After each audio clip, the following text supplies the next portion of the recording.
And now, the national anthem of Portugal. E agora, o hino nacional de Portugal.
Passionate. Let's take a check on the team lineups. Fernando Santos has sprung a few surprises, beginning in goal, where Porto's Diogo Costa wins just a second cap, making a competitive debut at his home stadium. Diogo Dalot, Rafael Guerreiro are preferred in fullback to Cedric Suarez and Nuno Mendes. Danilo fills in at centre-half with both Pepe and Ruben Diaz injured. There's another surprise out wide. Porto player Otávio starts a competitive international for the first time. The referee, Daniel Siebert, is from Germany, as are his assistants Jan Seidel and Raphael Fultin. We will have goal line technology as well as VAR. In charge of that, another experienced German official, Marco Fritz. The two experienced captains, for one of them potentially, this is the last chance at the dream of a World Cup.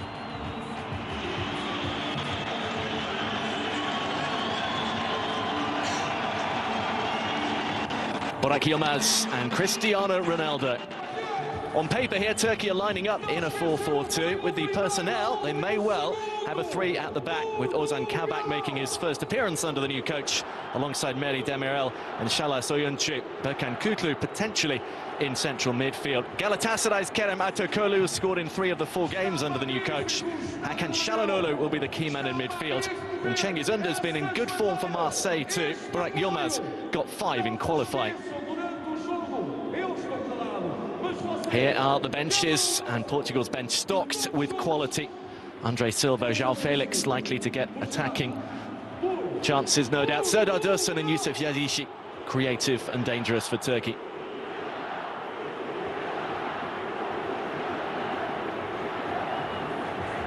So many matchups, so many interesting duels and battles, so many storylines and plot lines, and that man will be at the centre of it all.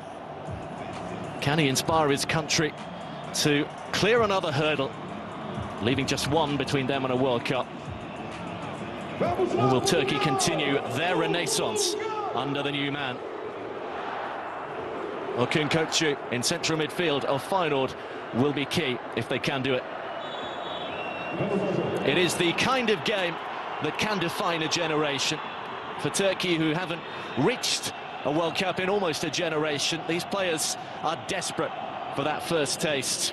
For Portugal, well, they have been there, seen it, and done it in the World Cup, but Cristiano Ronaldo, for one, wants one more go. A World Cup without him would be a strange one indeed.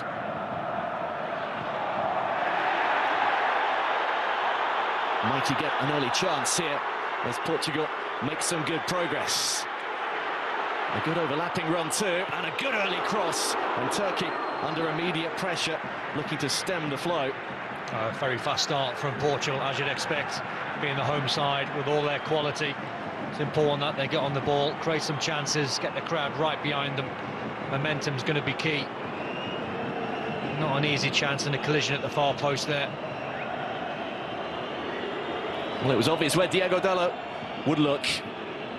Fernando Santos says it is a most important challenge of his time in charge. Not the most difficult, but the most important. The fans will be an important factor, he says, and we cannot let them down. He called Stefan Kuntz's side creative with an aggressive nature. He wants courage. He wants them to show right from the off that this will not be easy for Portugal. To put on a display the Turkish people will be proud of. Yeah, I think Stefan Kunz talks about bravery, two types of bravery. Can you win your tackles, your 50-50s, but also in a difficult environment, can you be brave and get on the ball and show your quality and your character? And that was brave from Zeki Çelik. He plays his football in Lille and has done very well over the last few years, almost consistently linked with a move to a Premier League or a bigger Bundesliga club potentially. He's going off for a moment, but I'm sure he'll be okay. Quick thumbs up from the coach. And then he'll be allowed back on. Portugal looking to strike before Turkey had even got themselves set. Danilo winning the header. He's been pushed back in the absence of a couple of key players. Diogo Jota will be a key player out on that other side, though. Oh, they've got lots of quality across the midfield, and players like Coutinho plays the game at his own pace, a fantastic pass of the ball. And Bruno Fernandes is on. Tends to give the ball away quite a lot, but he's risky. He goes for his passes. And then all the quality at the top end of the pitch for Portugal. So it's difficult for Turkey. I'll keep an eye on if they are playing a 4 or a 3-man defensive role at the back with maybe Kabak, Demiral and Soyuncu. Here's Danilo. Portugal very much in a 4. He's already running the show. Wanted the ball earlier, didn't quite get back. Here is Soyuncu. Kutlu. Playing it forward for Burak Yilmaz. Approaching Ronaldo's age, but he has still very much got it on the international stage, Burak Yilmaz. Well, not as quick as what they were they, Yilmaz and Jose Font? Good little race down the channel there for the pair. Two players who know each other very well from their football at club level with Lille, but both have said there are no friendships for the next 90 minutes or so. Well, it does look as though Berkan Kutlu, who's the central midfield player, looks as though for Turkey he's playing out on the left-hand side. Between them, Ten's coming together. Bernardo Silva taking the legs away from Hakan Çalhanoğlu, two players who are going to be key. Let's see how much surface water there is. The ball's holding up. And it needed a little bit of emergent delivery from Orçan Shakir. You just know this type of game's made for Ronaldo. He'll be smelling goals tonight. He'll be smelling a big performance. Looking to roll back the years, as he did recently with that hat-trick for Manchester United. The world's record goal scorer. Underneath that is Demiral. Here is Kabak. Looks like Kutlu will be the wing-back. Ahead of him, Antokolu. Yilmaz. Yeah, you can even see number 21, bottom of the screen, Aktokolu, who normally plays off the left-hand side, is playing quite high up for Turkey. Very pacey player if they can get him on the ball. Here's Dalla. It's a bit of a change for Stefan Kuntz, who went with a 4-4 most of his games. He's had a little more time to work than he did in October and November when he took charge and had to assess what he had at his disposal very quickly. Turkey is snapping into the challenges. That is Çelik, who seems to have recovered well. And that's the second one he's put in. Çelik, he's not letting Portuguese players any time or any space on the ball. Guerreiro isn't long back from illness himself. Not sure he'll last the 90. He's got the nod ahead of Nuno Mendes. It's a wayward header from Koçu, puts his hand up in apology. Silva, silky, worked his way easily past two challenges. Now the setter for Guerreiro, and out comes Shakir. Good goalkeeper that. He realised and he recognised that Ronaldo was just making his way from the edge of the 18-yard box into a dangerous area, got the flight of the ball well. Seen him play wide right internationally. Looks like he might be gracing things where he's more used to playing for Portugal and Manchester City.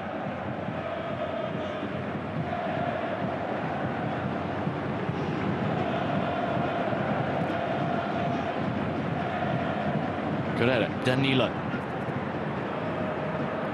Nice to have that quality of replacement when you're without the likes of Pepe and Ruben Diaz. Called up Thiago Diallo, another Lille player just in case, but Danilo's there and they've worked it nicely to Diogo Dalot. Jota, Dalot, Turkey claimed he would have been offside. Otavio with a nice little pass, he's drifting from the left-hand side over to the right side. Very fluid Portugal.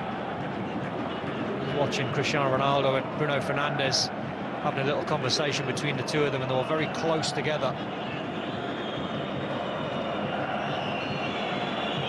Those combinations are certainly ones that Turkey will have to be very aware of here, as Yilmaz looks to spin away. He's still strong and physical. Maybe his lack of pace does see him get caught offside quite a lot. I noticed that in the last few games that Turkey were playing in the European qualifying campaign. Yeah, that's why he has to be dependable. If he can't run in behind anymore, make sure when it comes into his chest and his feet that it sticks for his midfield players. Here's Moutinho, who can put a good ball in. Didn't quite reach its intended target. Portugal will have possession.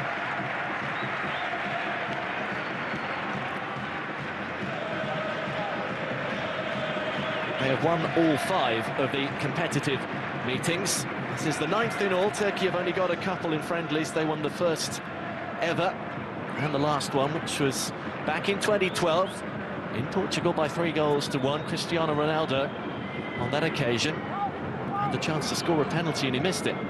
Pulling strings, Bernardo Silva, in terms of what he's asking Guerreiro to do on the far side. He's getting the ball to his feet and he's waving Rafa Guerreiro high up the pitch. Fernandes out to Dalot. He's pulled it back to Ronaldo, who took it early. Thumbs up from Ronaldo, and if he had that one back again, he might just take a touch and then finish. He tried the harder skill, which was taken at first time. He's in a lovely position, and he realised he was in that good of a position. Stand still was his option. Often hear that with coaches throughout the years when you're making your way in the game, and it was a bit of a myth, really. Often coaches used to say to you in the 18-yard box, make sure you're always on the move.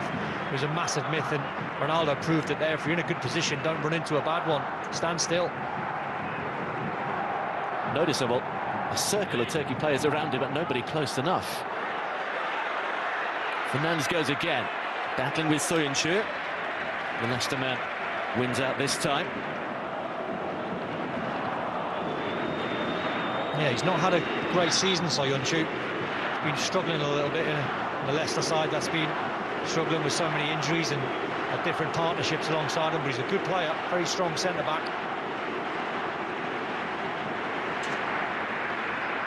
Started all but a couple of their qualifiers. They've lost out here with Kutlu, who is much more inexperienced and has shown that a little bit, and given away the free kick, losing the ball. Well, I think Otavio is saying to the referee, is that not a yellow card? And maybe it should have been, because he got himself in a bit of trouble and just pulled the arm there of Otavio. Lucky there, Kutlu. It's a 4th cap for him. He's only starting under Stefan Kuntz for the first time, and he's facing all the guile of this Portuguese midfield. Otavio on his home ground, looking to make an impression. Another who is only very early in his international career. And now Portugal have the platform, and they have plenty of willing takers. It's coming in from Fernandes, and it's turned over.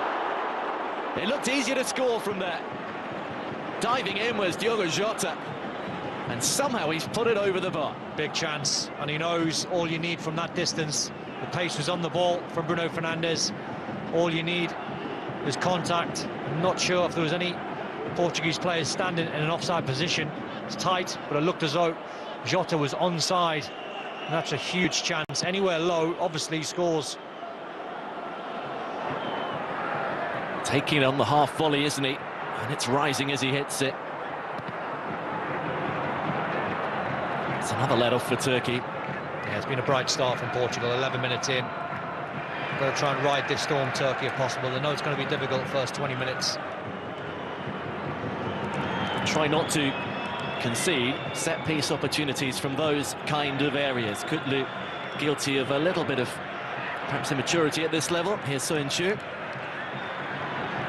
Chasing back is Çalhanoğlu, their most experienced player, but again, there is no time for Shakir to put it away somewhere sensible.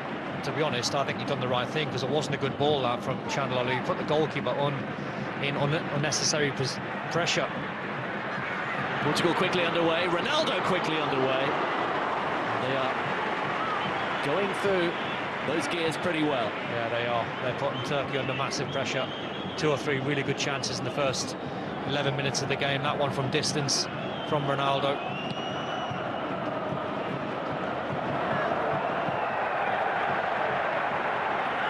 Yilmaz is saying to 1 or 2 of his players behind him, try and calm down if possible. Find 1 or 2 passes.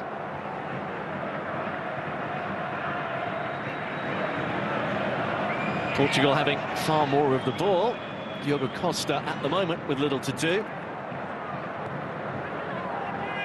Prodded forward looking for Yilmaz. João Moutinho patrolling in front and doing it well. He now has put it out of play, but Turkey do now have a little bit of territory.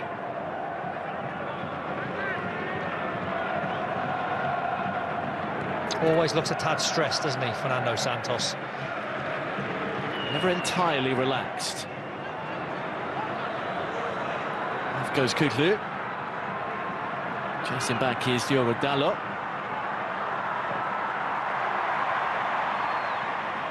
He's put into midfield where Soyuncu is in there. Çalhanoğlu, they've not been able to have the ball at their feet and work it, but now they do with Aktürkoğlu. Kutlu. Wasn't a bad ball. Orkun Kökçü. Here is Aktürkoğlu. Portugal identified him pretty quickly. And now here's Ronaldo. All the space on the other side. They've worked it to central. And Fernandes. Diogo Jota was waiting for it, didn't get it. It's come to Ronaldo, though. Here's Bruno Fernandes.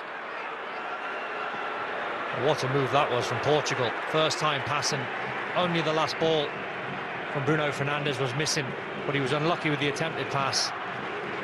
That's where Turkey have to be careful when they're committing bodies forward. Make sure at the back we've got 1 or 2 players that have got a defensive-minded role. Everyone went forward there for Turkey. Off goes Font, winning cap number 50 for Portugal tonight. Only made his debut in his 30s. It was a late one, but he looks as timeless and evergreen as ever at the moment. Moutinho. Good timing of the run from Cristiano Ronaldo. They have options over and Jota is one of them. He's looked to work it back and does! Off the upright. Can Otavio get there? Yes, he can! First blood to Portugal. And a big goal for a big young talent. Chosen by Fernando Santos. He repays the faith with a first international goal on his home ground. And a very big one.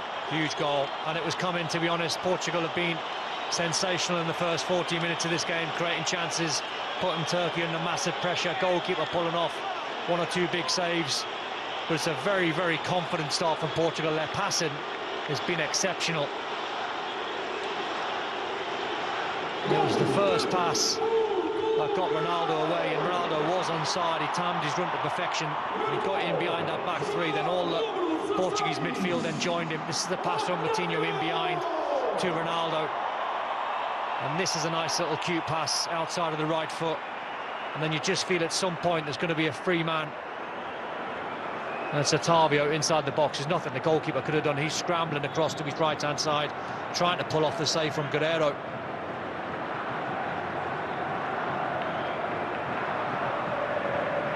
What a huge moment for both that young player and for Portugal. He nearly got there, Uşan Şakir, but he couldn't keep it out. Turkey have not looked quite ready for this kind of test, and they are already behind. Portugal, in fairness, have made them look a little bit unsteady and unsure. the relentless nature of how they've begun the game. Stefan Kuntz would have prepped his players before the game. Listen, first 15-20 minutes, it's really important because Portugal will start strong. They will try and create chances. Make sure you don't give anything away. And now the game plan's changed. You're 1-0 down away from home. This is his biggest test so far in charge. The first game against Norway was a tough one, but that has gone all the way through to Ronaldo. And Ronaldo is onside here. He chops it one way, and now the flag goes up.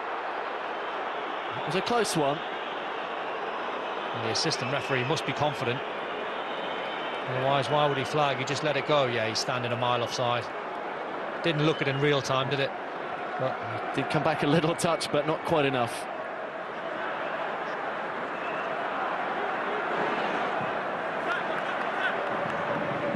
Clear by Fon. To Soyuncu. Turkey could do with a good spell. We're just having the ball at their feet. Kökçü. Usually a good man to keep it.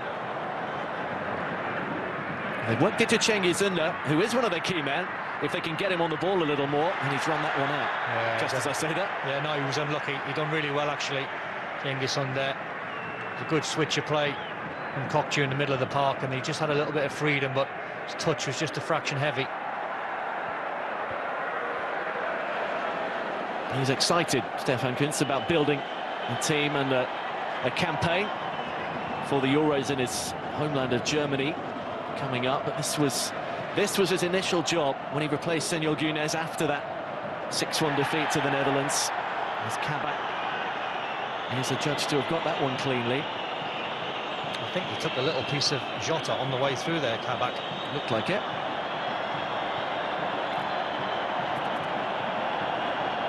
Portugal want the ball putting out. At the moment, Turkey are unwilling to do that. Jota climbing back to his feet. Yeah, I think to be fair to Demiral, he thought about putting out the play, but he was checking where Jota was on the right-hand side, so he realised that he was okay, so play on.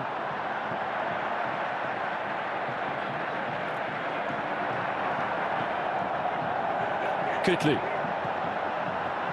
Kutlu came short. Now here he is again. Getting him and Cengiz Ünder involved a little more would be key. Couldn't find Yilmaz. He only found Danilo. Off goes Jota. Good pace about the game. It really is. It's going to be a towering one. Here is Kökçü looking to slide it through. That was Yilmaz, and Kökçü not making the foul. Early ball, which was kind of cross and almost designed to try and fit Aktürkoğlu in. Well, positive response from Turkey, not buckled whatsoever. They could do with a little bit of more possession.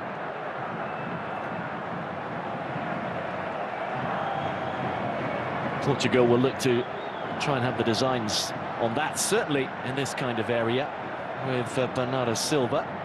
That's the problem. You give Bernardo Silva and Matinho time on the ball and space, they won't panic.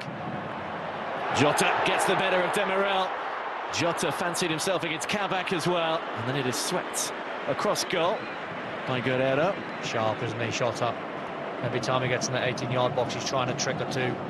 Too strong there for Demiral once he's away. Kabak comes across. He tried a little nutmeg, which didn't quite come off. He is the top Portuguese scorer across Europe's top 5 leagues. You're normally used to seeing Ronaldo's name at the head of that list, not this time, and as you can see by the attempts, it has been overwhelmingly Portugal pressure in the first 20 minutes.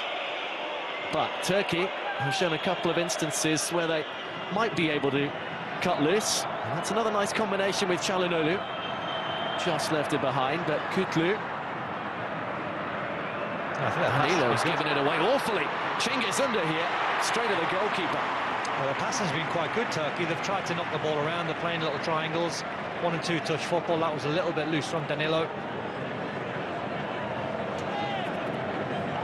Got away with one.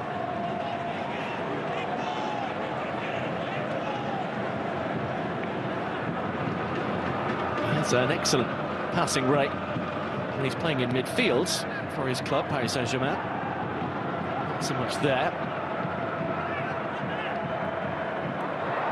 Same with Ozan Kabak, who was given that one straight to Jota. Bruno Fernandes to Ronaldo. There's a fluidity about Portugal, a really Nice movement. Yeah, there's a little bit of swagger as well, but arrogance in this Portuguese passing. It's good. Got to be careful, Turkey. They don't go too behind. 1-0, they're still in the game. It's unlike Jean Moutinho to waste possession that way, or Danilo for that matter. Well, nowhere near the target. He's trying to find, I think, Guerrero to the left-hand side. Cengiz Sunday in that position should have done a little bit better, trying to work the goalkeeper into a more difficult save. Scored in 2 of his last 3 games for Marseille. That's a nice little ball for Actor Kolu, who did get in there behind Font. Driven a little wide, and he's looked for Kutlu, who scrapes it wide. It looked like it might have drifted out of play on the far side before it was cut back, but Kutlu, very close. What a chance. He's claiming maybe it took a little nick. But the pitch is certainly wet, and it's making for a good game. The passing from both sides, good. Did that get a little deflection? I'm not sure, but big chance from Kutlu at the far post. Should have done better, and he should have scored. Just couldn't seem to rise high enough for Stefan Kunt's side, but midway through the first half, that is another sign that Turkey have done their homework well, and Portugal have not been as good at keeping the ball in this area. Players love these conditions. A little bit of slickness on the top of the pitch makes for good passing. Here's Otavio, the scorer of the only goal so far. He has Ronaldo one way, who he finds. Jota waiting the other side. Cristiano Ronaldo up against Soyuncu. The back heel does strike the arm. Can't get a handball for that, surely. The referee was happy initially. Yeah, if you're Ronaldo and you're a Portuguese player fan, you're definitely going to appeal, but what can you do there when Ronaldo sort of flicks a back heel and it comes off your hand when you're half a yard away? It's impossible. Let's have a look. And what can you do there if you're Kutlu? You're standing there trying to guess where Ronaldo's going to flick it with his heel and it hits your hand. Sensible referee from Daniel Siebert. Waved his arm, said, yeah, I saw it. Actor Kolu. Kutlu digs it out over to the right-hand side. Cengiz Sunday makes the overlap. Weight of the pass just too strong. Well, that's where players like Shelik there must know that type of pitch, and it's greasy, so take a little bit off for that pass into on there, otherwise it's just going to skip out of play.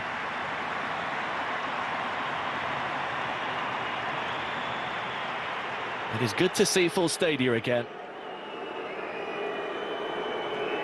Porto have had their ups and downs in this place.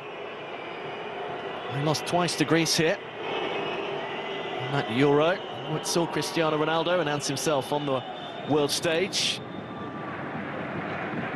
Of course, they also won the UEFA Nations League here much more recently than that.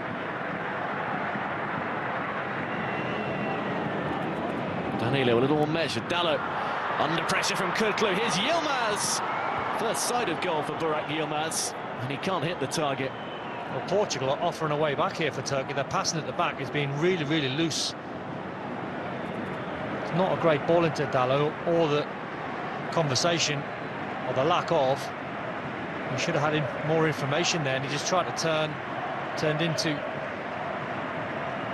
one or two Turkey players, and then they get the shot off from distance. But they're creating good chances, Turkey, but it's all from Portuguese mistakes. Really surprising. We both mentioned how crisp and swaggering the passing is in the final third in the middle, not so at the back.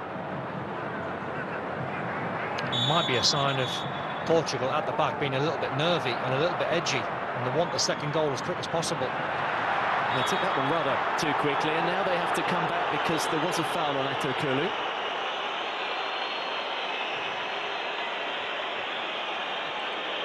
Yeah, it's the type of game and atmosphere. The crowd at 1-0 for Portugal might just be a little bit anxious. They'll want the second goal, a little bit of breathing space.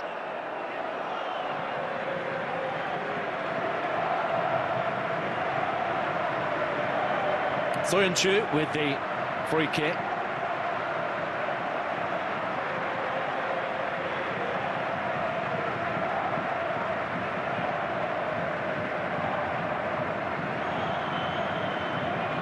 biding his time, that is for certain. They haven't exactly committed players forward, and that was one of the more strange and pointless set pieces. Yeah, I think Portugal just need a little bit of calmness in possession, find one or two passes.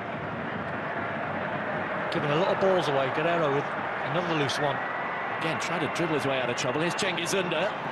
Intelligent ball for Yilmaz. Kukçu. Kukçu needed a good save. Diogo Costa into action for the first serious time. This has been a very good response from Turkey. He's aggressive, wins his 50-50. Good save from the goalkeeper, Costa away to his left-hand side. It's a very good hit.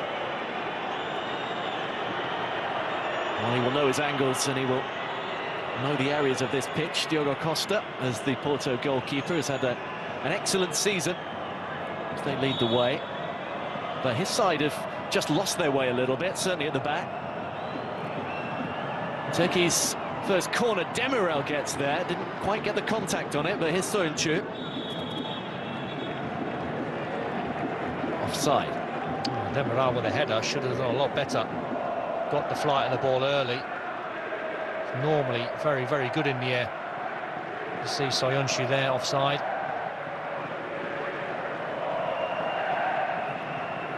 What has been a very strange year for Turkey. Stefan Kuntz coming in after Şenol Güner's sacking. They began the qualifiers in real style, beating Norway, beating the Dutch with a hat-trick from Burak Yilmaz, and then they had the Euro, where they were touted as dark horses and ended up being statistically the worst side there. Threw away leads against Latvia, Montenegro, lost the coach, and Stefan Kuntz has come in with a very different kind of coach. Very warm, good with man managing. I think he's got the blend of being, or having his team being aggressive when they haven't got the ball, and the closing down's much better. They've been the better side, actually, since falling behind. Yeah, I think so. Here is Dalot. Once upon a time, maybe, Ronaldo could have got that. Yeah, they might need to work one or two passes into Bruno Fernandes, Moutinho, Bernardo Silva, just for those three to keep hold of the ball. Turkey have kept hold of it a little better, but Kutlu has just given it away. Here's Moutinho, moves it on quickly. And Ronaldo.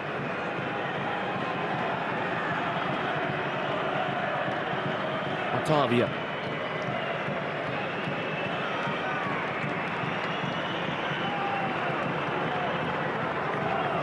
When they have the ball, Danilo is effectively a deeper line midfielder. This is where they want to be now, Portugal, keeping hold of the ball on the halfway line. People like Moutinho, time and space, they might just pick a pass left or right. Guerrero's keeping his width.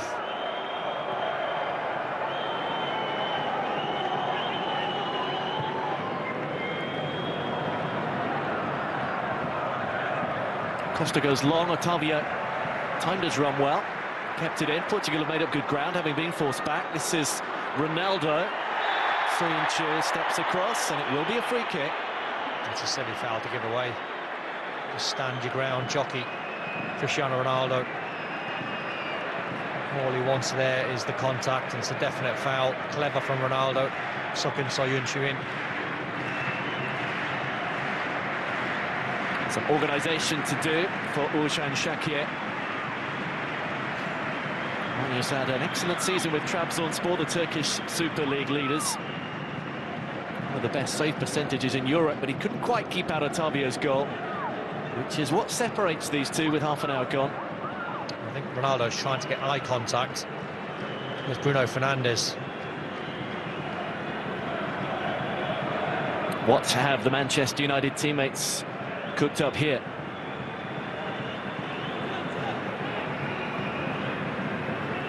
Ronaldo beginning just beyond the defenders.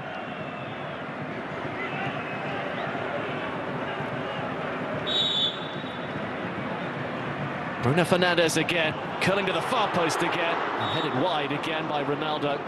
Offside. I think he was. Yeah, he's always standing offside. He's trying to play a poker game where he stands in behind. He's trying to suck the defenders of Turkey back towards him to play him onside, but they were brave. It's a good line that from Turkey. They knew he was offside.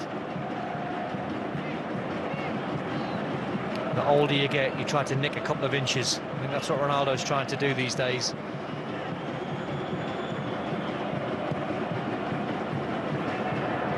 Turkey have escaped that one. Here's Guerrero.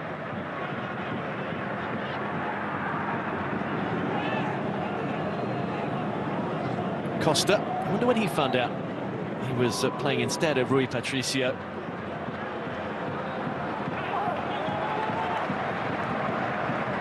They had to call up Jose Sa because they'd already lost one goalkeeper. Tony Lopez. Davio. It's well read by Kutlu coming across. He's been bright, Otavio. He's obviously got his goal, but it's a lovely little finish this to strike from distance.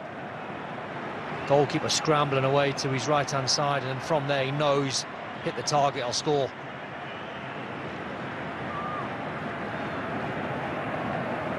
The first of what might well be many for Otavio, but his side have responded well. Now they have defending to do. Taken short. Guerrero with a different angle, and he's chipped it right into Burak Yilmaz. It's Bernardo Silva. Guerrero had continued his run. Ozan Kabak is hoping it'll drift out.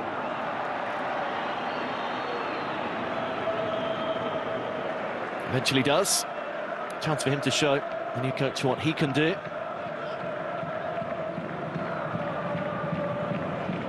And after a little bit of teething trouble, it has settled down a little bit more easily for Turkey. I feel as though for Stefan Kuntz, that's a good base to work from. When you look at Kabak, Demiral and Soyuncu, that's a very solid and a good three to work from. I'm not sure you trust the pair there, so I think he's doing the right thing, going for a three for a little bit more cover.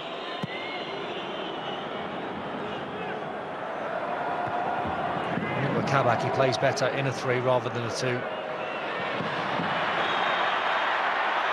Wrestling, it's a different sport altogether, that one. And now he's coming to blows with Diogo Jota. Daniel Siebeck quickly across. The card's already out.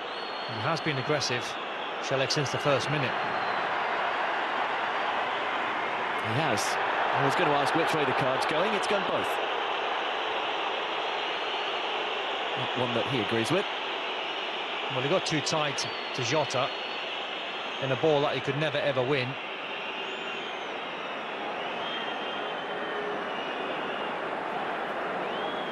Well, if you're going to dish out one yellow card, you might as well dish out two. Both players at it. Good refereeing. Cards carried over from the qualifying campaign aren't carried over into both playoff games. If you were suspended in the qualifying campaign with a yellow card in the last one, then you are suspended for this, which is how Portugal are without the likes of João Cancelo and Renato Sanchez.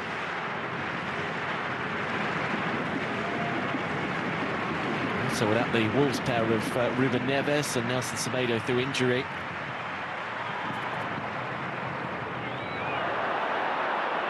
Was Kabak not quite doing what he wanted to. Moutinho.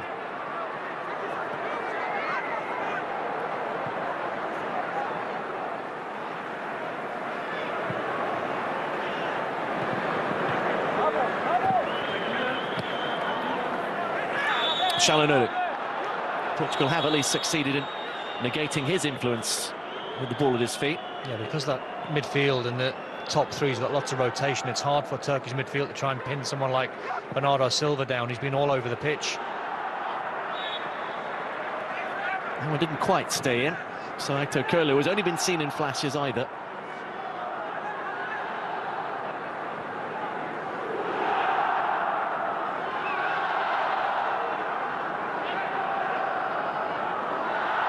games where the opposition has been, on paper at least, below them, Stefan Kuntz has wanted his side to build up much more quickly, transition a little quicker. Harder to do here. Not much in that really, was there? No, I think he tried to pull out of it, Moutinho. Yeah, I don't think Stefan Kuntz will panic being 1-0 down, but it's important they get to half-time, either on equal terms or worst-case scenario, trailing 1. Gives them a chance to do a team talk at half-time, tweak 1 or 2 things, give the personnel a bit of confidence. Çalhanoğlu for Cengiz Ünder, crops up on the left-hand side. It's a teasing cross. Needed a good flick from the boot of Jose Font. Well, that was an incredible ball in from Cengiz Ünder, and there was either Font or Danilo with a clearance. Brilliant defending.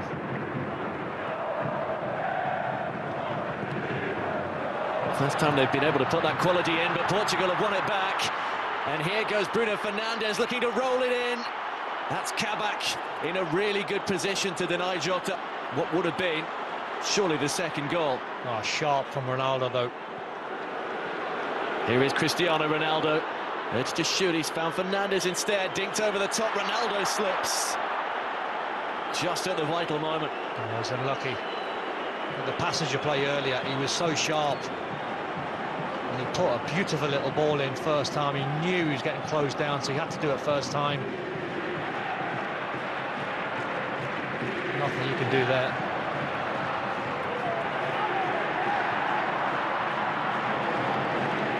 It is not an easy surface with the rain. As Portugal found out early on, they have looked to modify their passing at the back, which was causing them trouble. See Bernardo Silva's position. He was on the right-hand side, sorry, left-hand side of the 3 a couple of minutes ago. Then he works it central. He's always trying to find a couple of yards of space. So intelligent with his movement.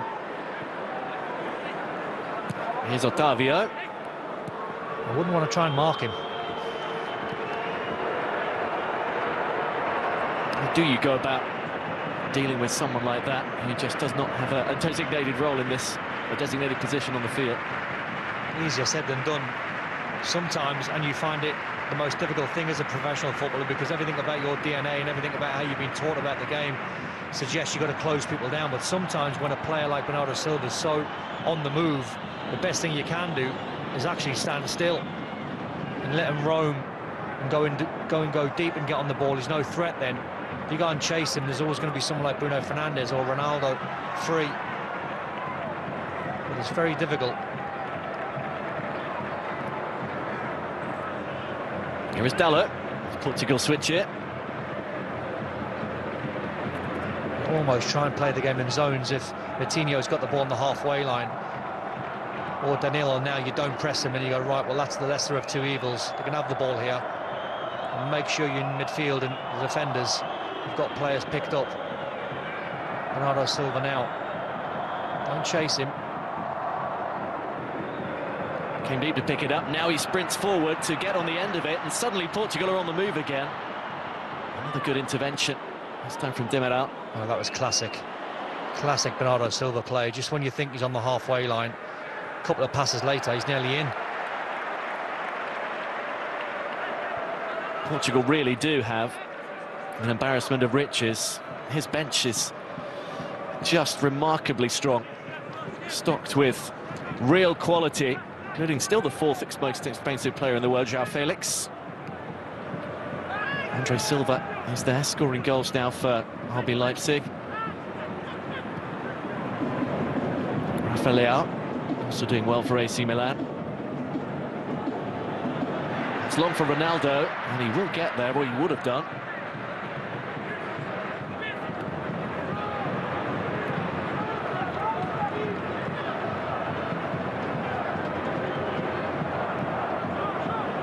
Moutinho inside the final 5. A shaky little 15, didn't they, Portugal? Started the game well, now the control and the tempo of the game. I think the dynamics of the game now for Turkey, they'll know 5 minutes before half-time, don't go chasing the ball. It's not the end of the world going in 1-0 down.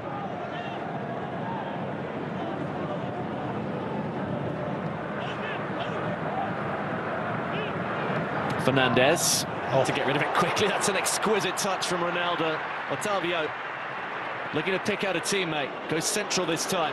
Here's Silva. Portugal overloading things now. Wrong ball though. Jota. Ronaldo's been sensational. He might be losing that yard, but his football brain is so sharp. Otavio. It's a good run from Dallo to take players out of the way! And the header goes in from Jota!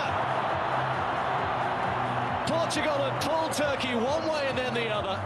And then, right at the far post, Jota sticks the knife in.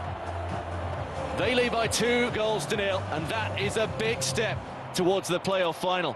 What a goal for Portugal just before half-time. And he picks up a little bit of space, Jota, but how deadly is he in the air? The power he gets on the header is incredible. But Ronaldo's been heavily involved for Portugal in the first half. His first time passing, his football brain, little flick around the corner. It's been a wonderful performance from him. And if you're Turkey now, you must be looking who's unmarked. Kabak's got no idea that Jota's standing behind him. But what a header. Right in that bottom corner. Goal to Portugal! Didn't look too much space there, did there, at the near post, but he found it. Kabak was just ball watching. And at this level, you give someone like Jota a couple of yards of space, he can kill you. That is a big, big goal for Portugal, who were on the boil, and then, as you say, allowed Turkey back into the game. Now, well, it's a long way back from here. It's naive, though. It's naive from Turkey. Got to recognise where you are in the game, and you're 1-0 down away from home. There's 40 minutes on the clock. Make sure you get in. You can't go 2-0 down at half-time. You've got to get in at 1-0 down. Can they get something here? Celik on the overlap. There's only really Burak Yilmaz in there. Tokolu making ground up now. Here's Çalhanoğlu. Çalhanoğlu for Tokolu. Difficult to get the pace when you're running like that. Yeah, maybe Yilmaz might have been the man, but Tokolu on when you're running back the way to try and get the power. That's not easy to generate that power and the accuracy.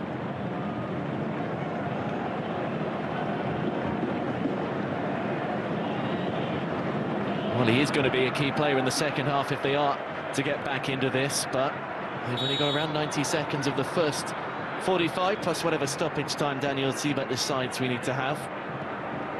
Well, going in at 2-0 down just changes Stefan Kuntz's team talk at half-time. They've got to be more desperate now in the second half, where 1-0, they could have still played the clock and got to an hour, and then maybe threw everything at Portugal. Interesting team talk now, trailing 2.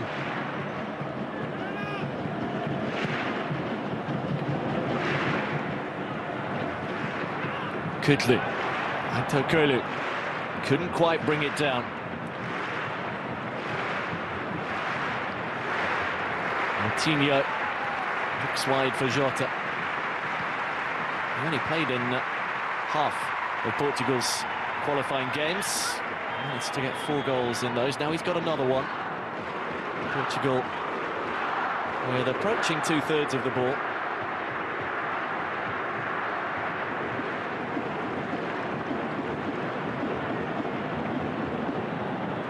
Be an additional couple of minutes on the end of the 45.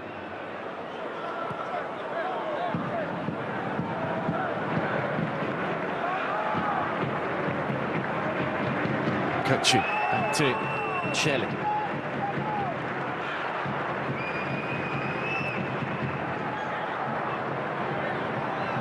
Danilo can deal with those.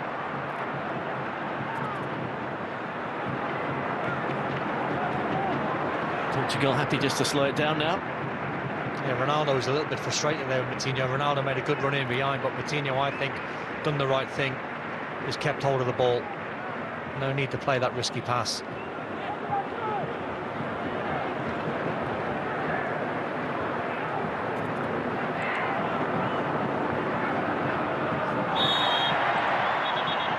That will lead up a little bit more time and give Portugal the chance just to move the ball around a bit more. Frustrated challenge. a man who has had an excellent first half. A goal 15 minutes in, and then the assist for Jota's header as well. People were surprised to see his name on the team sheet, and they can understand why now. Yeah, he's been really good. I think the man that's making it tick, though, is Bernardo Silva in midfield. Ronaldo's been really, really good leading that line. Dalla came back from an offside position, did well to find Fernandez. Here's Jota. A third would be very cruel, but Ronaldo's going to go for the spectacular. That would have been quite the way to round off the half. Yeah, you know what he's thinking now. Portugal winning 2-0. He wants to be on the score sheet. He wants some goals.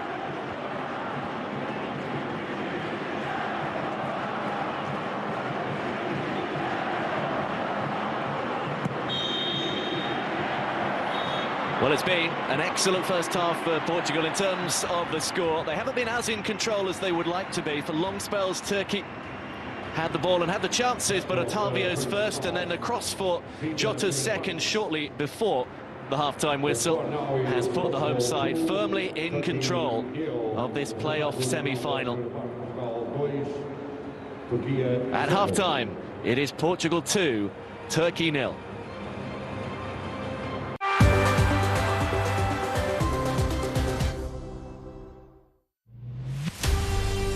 Witness two unstoppable forces collide in the power-packed ODI series. Australia tour of Pakistan.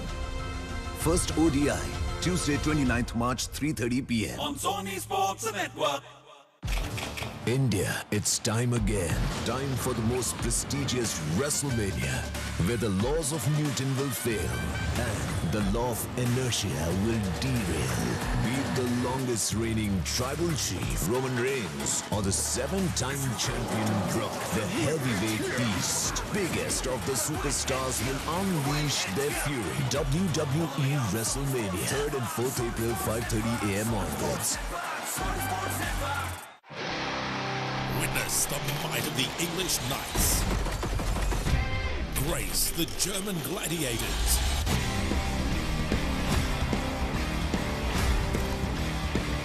And the quest for the European supremacy. He always scores. Lovely ball in. All football action under one roof. This broadcast of Kickoff is brought to you by Parry March News, only on Sony Sports Network. If they cover their lips, how do you know what they're planning? John, I'm working!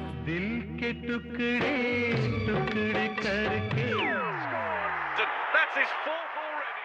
Well, there's one message that came through loud and clear. And for more of the same about the UEFA Champions League, the Bundesliga, the UEFA Nations League, and much more from the world of football, simply tune in to The Top Corner with John Dykes every Thursday. Sony Petikega.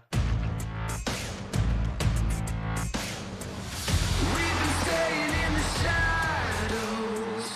We've been hiding in the night. It's just the beginning. We've been waiting for a long time. And now we're ready to go. Let's give them a show. Enjoy the show. We'll light them up, push them around, burn them slowly down to the ground. We'll take control, ready to go and go. We're gonna give them a show. This is for you.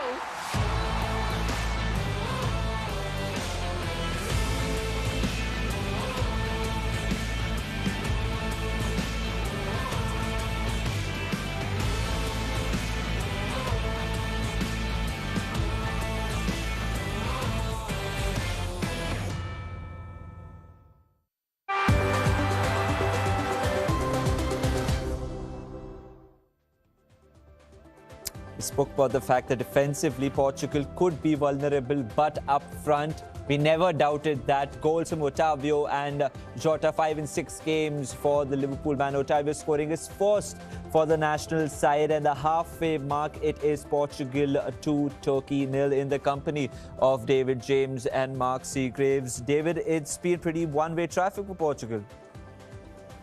What, really? Yeah. Manas, really? Yeah. Well, I think Portugal started very strong. Turkey came back into the game, had opportunities, and then Portugal have ended that half. Well, actually, Portugal kind of made the game die down a bit. And then obviously that Jota goal at the end. I mean, statistically, 2-0, it looks like it's all been Portugal, but that does not tell the full story of that half. I'm still feeling that Turkey are in this game, Manas. All right, David still thinks Turkey are in the game. Let's start off with the first goal, Otavio. We have to give a lot of credit, Mark, to the manager, because when you have the likes of João Felix on the bench, Andres Silva on the bench, he started Otavio and he delivered. Yeah, he must have been doing well in training as well as his domestic football. But yes, he got the first goal. I mean, they dominated. They had a really good opportunity with Jota just before then, and then they hit the post and he reacted to this. But yeah, I think Portugal have dominated for large periods of the first half, and here's the goal.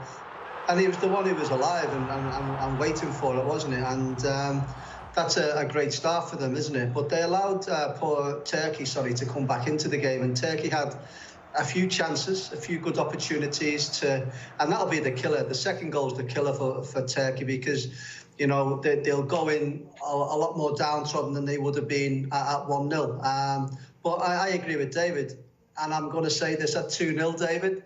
You know, he's still vulnerable. Yeah, you're vulnerable at 2-0. If that happens, Mark, in the second half, that will be remarkable. But Jota doubled the lead, David, and this is something which we have seen him do for his club quite often this season. He's so lethal with his head. Yeah, I mean, the interesting thing here again, if I could just, I mean, the header is a wonderful header, and this guy is wonderful at heading goals. Ronaldo was involved in the initial build-up for this.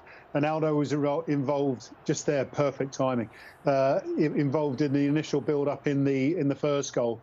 And he was the one who was shooting right at the beginning. And like I said before the game, Manas, if Portugal can play with Ronaldo rather than for Ronaldo, then they look a better team. And this is what we've seen in this first half. I mean, this header from Jota, his head's as dangerous as his feet. This guy is so good in the air. Yeah, I think he passes better with his head, doesn't he, Mark? Like you. No, but his quality in the air is fantastic. He scored a few goals for Liverpool this season also with his head. And he's not even 6 foot, is he? So he gets in there, he's brave as well. And when you give him an opportunity like that, that was a proper good-headed goal. Just like me, not even 6 foot, Mark, but Cristiano Ronaldo certainly is more than 6 feet tall and heavily involved. Mark, are you surprised at the amount of space he's gotten in the first half? Do you know what I'm surprised with the amount of times both teams have given the ball away really, really cheaply. And when you give the ball away cheaply, then you're going to get into opportunities like we've seen with Cristiano Ronaldo. This is quality what he's done here, but he's always there or thereabouts, isn't he? Whether he's in the box, outside the box, he's always trying to get involved in the play. And sometimes that could go against you because he always wants the ball. And I've seen a situation where I think it was Bruno Fernandes had it, and he's thinking, "Go on, you move now. I'm not going to give it you 2 yards away. Move, and then we can work it through." But having said that, he's the talisman, and you know. I think I said about 4 years ago his legs had gone, but my goodness, he's still spot on, and he hasn't got the pace, but he's got the know-how, hasn't he? I know that the United Kingdom has got the rights for 2028, so you never know, Ronaldo might be playing in that. But his former teammate, Gareth Bale, of course, playing for Wales, his second appearance this calendar year, and David, he does that. Oh. That's ridiculous. Absolutely ridiculous. I mean, we're saying that he's only played 2 games. He's had a lot of time to practice. But, I mean, when people talk about the postage stamp, that is absolutely perfect. And like Ronaldo, as we were talking before, I'm glad the goalie didn't dive because he would have made it even better. But what a free kick that is. Absolutely wonderful. Things have certainly teamed off over there in Wales. Another crucial game taking place. Sweden are up against Czech Republic. Nothing to separate both the sides as things stand. But the visitors thought that they took the lead. Kuchta scored, but it was disallowed. and we'll discover why in a few moments' time. But it was disallowed. I think it was a potential foul. Yes, it was a foul for the number 10 for Czech Republic. Just a reminder that Poland, they'll be facing the winner of this game. Nothing to separate both the sides. The Czech Republic are without Patrick Schick. You see Souček over there, going to be really, really important for them. The Italians are up against North Macedonia as well. The Italians have created loads of chances, David, but just haven't found the back of the net. And this is what we were discussing. Probably up front, they lack that killer instinct. Yes, absolutely. And, you know, again, since their success, even during the Euros, their seeming inability to just take these games by the scruff of the neck. I mean, that's a great opening, great opportunity which should go in. But I think the one thing with Italy, and as we were saying before, I don't see North Macedonia being a problem. I think it's going to be the final, which is going to be Italy's undoing. And you'd imagine in the second half that they'll have better opportunities, better goals, or more opportunities and the goal. Yeah, Berardi had the clearest of chances over there for the home side, but he hit it straight at the keeper. Credit to the keeper. I'm sure David James will say credit to the keeper for getting back into position. It's 2-0 in our feature game. Nothing in Sweden and Czech Republic. Gareth Bale is the difference maker. Mark, what do you think is going to happen in our feature game? You said Turkey had a few moments. They strung a few passes together after they conceded. I think they played better after they conceded the first goal. They did, and I think Çalhanoğlu's had a good game. You know, he's been getting on the ball, he's trying to thread these passes. But Portugal gave it away so often. I think it was 6 or 7 times in the first half in key areas. And if they keep doing that, then they're going to allow Turkey to get an opportunity, if not a goal. And they've got to cut out all of their mistakes and, you know, be very, very defensive, Portugal, second half. But, as I say, at 2-0, the next goal is vitally important. And if Turkey get it, then the momentum's with them. And obviously Portugal are then looking at themselves a little bit. But I mean, it's all in the hands of Portugal at the moment, and they've got enough about them in terms of experience in the team to manage to get the win. David, you've seen enough in the first half from the visitors to think they have a chance? I do, yeah. I mean, Mark made a good point that, you know, scoring late in that first half, Jota's goal would have put them on a bit of a downer, but they're already chasing the game. And I think, if anything now, the psychology of Portugal will be, we've done enough, which then allows Turkey the opportunity just to push a little bit harder. I don't like 2-0 being a dangerous scoreline. It's better than 1-0. But at the same time, I think with Turkey opening, Costa in goal for Portugal, I think has been the star man, really, just to put him under more pressure. And if they can get that first goal, we're on for a game, man. That's just what we want. We're on for a game, but Mark Seagraves was pressurized to make a prediction in the pre-show. He said 4-0 Portugal after saying it's going to be 1-1 after 90.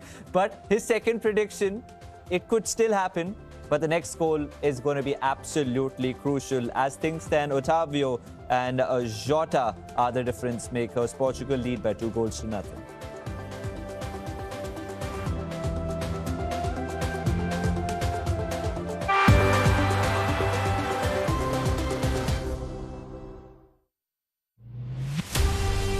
Witness two unstoppable forces collide in the power-packed ODI series. Australia tour of Pakistan. First ODI, Tuesday 29th March, 3:30 p.m. on Sony Sports Network. Witness the might of the English Knights. Grace the German Gladiators.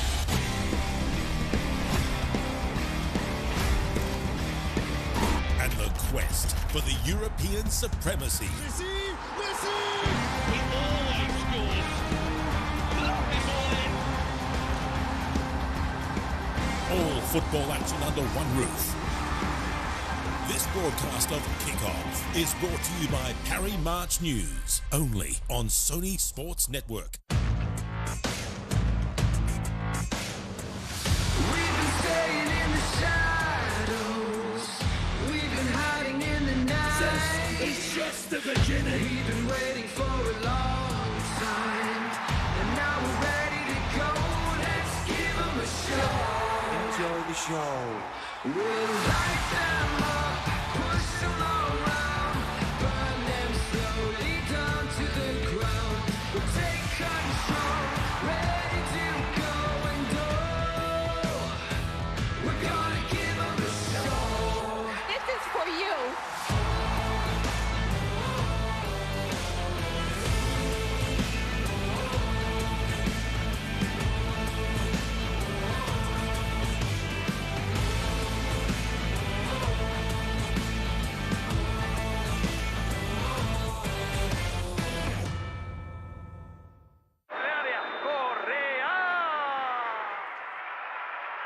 If they cover their lips, how do you know what they're planning? John, I'm working.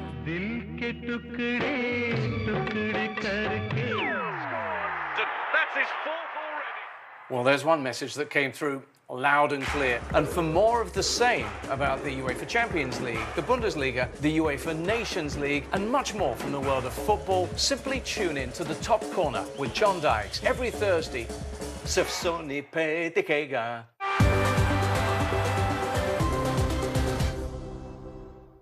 as far as Portugal are concerned. Turkey had their moments in that first period, but they were undone by a couple of excellent goals. Otavio following up to score, and then chipping across to the far post for Diogo Jota to head down into the corner. Yet another header for Diogo Jota. Another international goal, and Portugal look hungry for more with Ronaldo.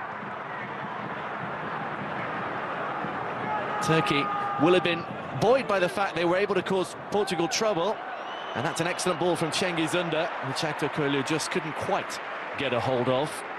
Fernando Santos would have had the easier of the half-time team talks for sure. Yeah, definitely more difficult, I think, for Stefan Kuntz at half-time. He's got to try and find a way of getting Yilmaz more touches centrally, then trying to get Cengiz Ünder and Aktürkoğlu on the ball. Two very quick players, but he needs them higher up the pitch.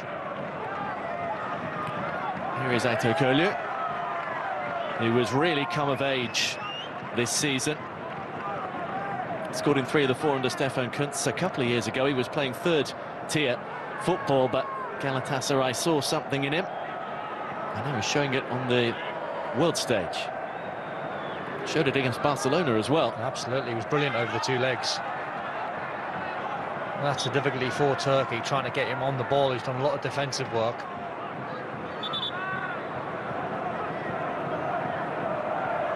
He elected not to make any changes at half-time in the tie. Fernando Santos, nor did Stefan Kuntz for now.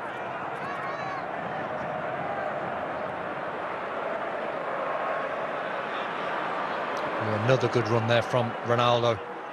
Guerreiro just didn't spot him. Danilo. Jose Fonts looks for Otavio, doesn't find him this time. You're right, there's 2 or 3 occasions Ronaldo has made those darting runs, and the ball's not quite come early enough for his liking. I think he's played well, Ronaldo. I think his attitude to the game's been very good, as you'd expect. Having the armband, playing for Portugal, but his first touches, his football brain, his link-up play has been really, really spot on. That is a loose one for Turkey. Jota is in. This could be danger early in the second half. And a good stop from Shakir. Yeah, they're going to have to take some chances, Turkey. They're going to have to commit bodies forward, which on the counter with Portugal's quality, they might just carve open more chances. Bernardo Silva again taking aim. Kochu, a little flick, helps actually, but Yilmaz takes it early, and down goes Diogo Costa. I think he's done well, Costa, tonight. He's looked very calm, his distribution's been good. I think Yilmaz knows his lack of pace up against Danilo. He had to take it first time. And Bernardo Silva, like Ronaldo, like Otavio, has played incredible football tonight. This man on the ball has been pulling strings all night. There isn't much of the field he hasn't covered already. That is born out of pure frustration from Yilmaz. Nice touch though from Yilmaz. Just barged him to the floor, then realised.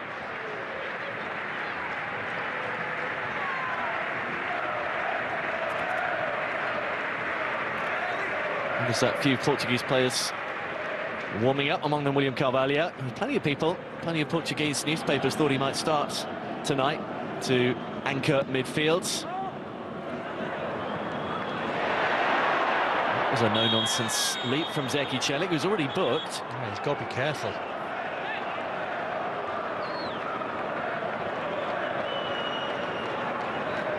It's the way he's played the game all night. He's been very aggressive. It's not a great tackle. He's unfortunate with the landing. He can't do much about that, but it's a tackle he doesn't really need to make, being on a yellow card. It is a risky one. Certainly seen yellow cards given for that kind of thing. Yeah, the referee's done well tonight. I think he's handled the game well, and I think he might just say to Celik, be careful, one more and you might have to go. Players don't mind that. Guerrero managed to get it away. Yilmaz was prowling. Soyuncu's done exactly the same now on top of Otavio. Well, that might have been the message from Stefan Kunsan at half-time. Let's start getting into these Portuguese players. Let's test them a little bit more. Don't give them time and space on the ball. 5 minutes in, we've had an excellent shot from Bernardo Silva. Well dealt with, and then a quick break from Turkey just to prove that they are very much still in the game. One more goal, though, Portugal's way, and it would be difficult to see any kind of comeback. Yeah, one more for Portugal, that's it, it's game over. The way they're playing, they want it as quickly as they can. Ronaldo with another one. Otavio not quite the same purchase on the ball. Get the feeling he's enjoying himself tonight, Ronaldo. There would have been plenty in the dressing room. Looking at him, Jota has wriggled it out of the way. Jota! What a challenge that was to take the ball away from him. Well, he's a little bit sloppy with his first touch, Kabak, but in the end, he done really well to put that block on. He looked for all the world like Diogo Jota would get that third goal. Well, he takes a bad touch there, and somehow he gets back in. He's thinking bottom corner there, Jota. There's an excellent recovery from Ozan Kabak, and Turkey down the other end with Atakolu. That's all he could do to try and cut it back. Remains on a knife edge. If Portugal get that, as you say, Turkey just have to open up and throw everything at it, and that leaves much more space for Portugal to pick apart.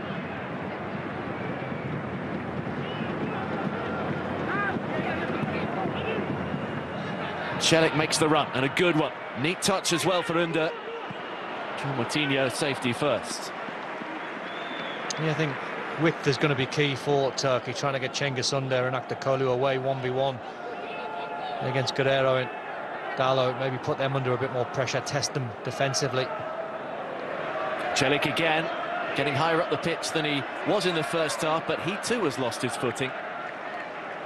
I've seen him in so many games, Zeki Celik, where he's such an excellent attacking fullback. Well, this is where Jota's work rate comes into play, because Guerrero is out of position, and then Jota's the man that comes back to help.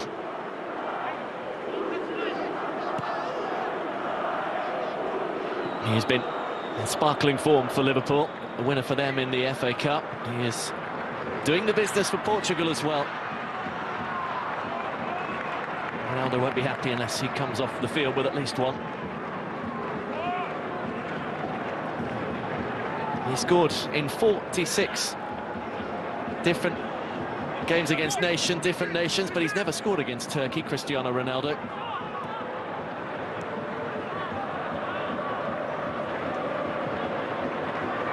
João Moutinho, here is Ronaldo. Kabak a little tighter to him this time. Under. Don't want to keep hold of it under pressure from Guerrero. And Turkey have a little momentum. Oh, well played there, Cengiz Under, for the strength and the way he stayed on his feet. He's been a little more ponderous with the build-up and the rest of it. Celik wanted the early ball, Kabak didn't play it, and now they've lost out, and now Portugal can break. Ronaldo inviting Otavio in. Otavio looking for Ronaldo, who makes the run. Keeper gets something on it. Just enough. Bruno Fernandes. That was confidently done. But the free kick is given anyway. You can see how much work Turkey have got to do when they're trying to play balls into midfield. I swear it sort of gets nicked. And then Bernardo Silva's away. They're trying to find that pass to Ronaldo. Shakir, good goalkeeping, comes off his line. Ronaldo's never really going to go in for that. Why should he? Team are winning 2-0.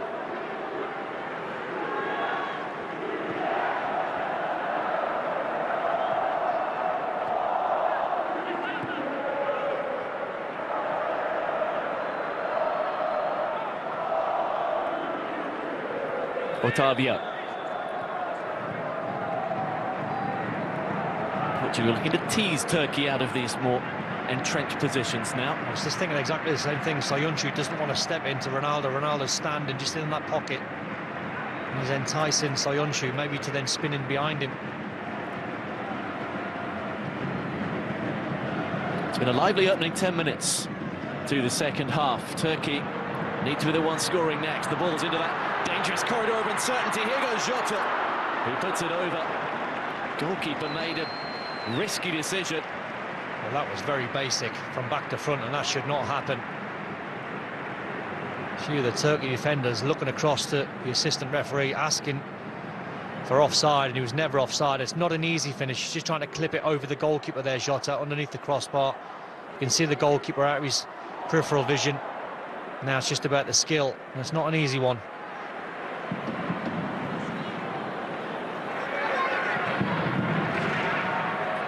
Does have the feeling that it isn't going to stay at 2-0 too long. By the way, I'm not sure Turkey are going to keep 11 on the pitch, because Celik just went into another tackle and he just about got it right. If he missed it, he'd have been sent off. Çalhanoğlu has gone to ground. It will be a Turkey free kick. The referee has let that one go. Not sure if we're going to see it again. We'll see this one.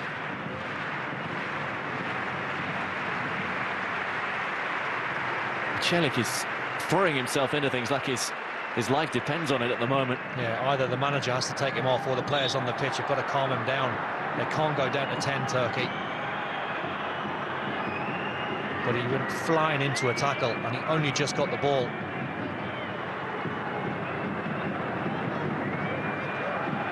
That was Otavio on Çalhanoğlu. There might have been just the slightest of contact with boot on boot. This was the other one. It's where they've been aggressive in the air. Soyuncu on that occasion. Celik about 5 minutes before this.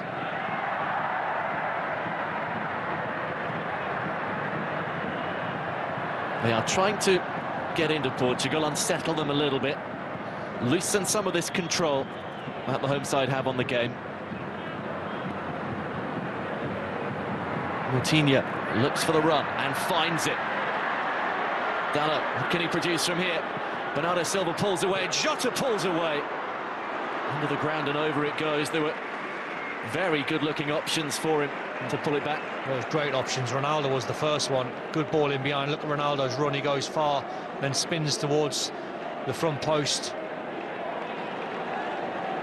Two options there, Dalot.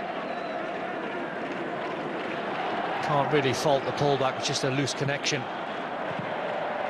I think Ronaldo will be having a word, saying, come on, find me. I need a goal here. I want a goal. That's driven across to Jota. And he tried his best to stay onside and felt he was nudged out of the ball in the air. And he said Fernando Santos, they always tend to play well in decisive games. It's just that Serbia game that they didn't. I like the way Jota plays, you know. I think he's got an edge to him.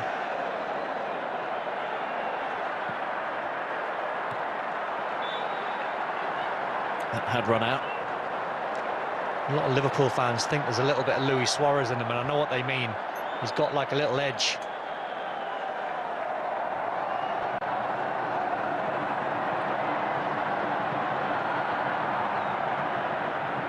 He's going trying to push his way past Kabak. he's got the energy left, then he's going to have more to do in this game, I'm sure. Kökçü as well. Finds Yilmaz, who'd just stolen a yard away from Danilo. Otavio does well, really well to track back. Yilmaz is a difficult player to put on the ground, but he did it. Yeah, he's asking for a foul, Yilmaz, but it wasn't. He took too long. He should have just played the ball off to his left-hand side. He didn't have the pace to get away from Portuguese markers.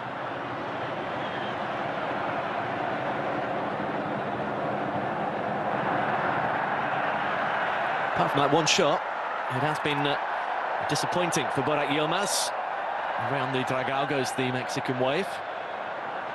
Yeah, I think there's an element of the way Portugal are playing now where the game is under complete control.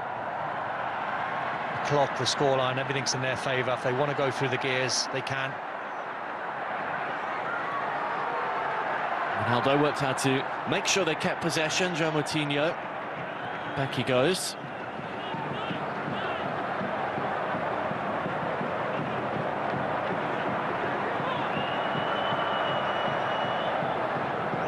Here's the Wolves midfielder again. Another player like Jose Fonte, who just seems to go on and on. Evergreen.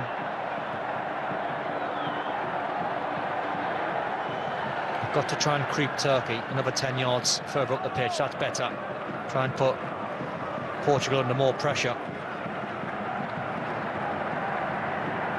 Kabak stepped out to try and do that. Silva. And that back three of Turkey needs to be closer to the halfway line to put Bernardo Silva and Moutinho under more pressure. It looks like they're close, but you give someone like Moutinho 2 or 3 yards, that's acres to him. Now they have to make a decision. Do they come or do they go? Ronaldo didn't get the purchase on it. Otherwise that would have set things up nicely for Dalot, who was overlapping.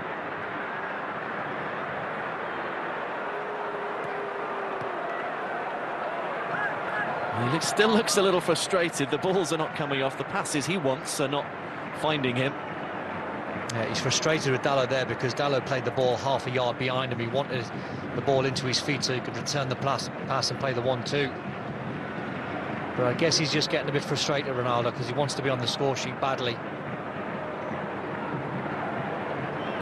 Wants to add to those 115 international goals. He makes the early run now. Mehdi Demiral to make the clearance.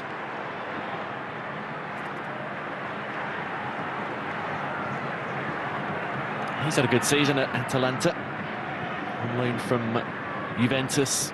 He's got his work cut out tonight, trying to stop Portugal scoring any more goals. Yeah, they've missed him, Atalanta, when he's been injured. Demiral, really good centre-back. They sprung it again here. Otavio is in, looking for the early ball. Ronaldo this time gets the hands out to applaud. Good goalkeeping from Shakir. Under. His teammates just wanted that early ball. Portugal now able to get back into more of a defensive position. Another player, Chanalou, they need on the ball, Turkey, for his delivery. Kuklu loses out. Portugal have completely cut that supply line off. And he's a dead ball specialist, but if you can get Chanalou in a little bit of space in wide areas, he normally produces fantastic balls in, maybe to then Yilmaz. There's a third one from Kökçü.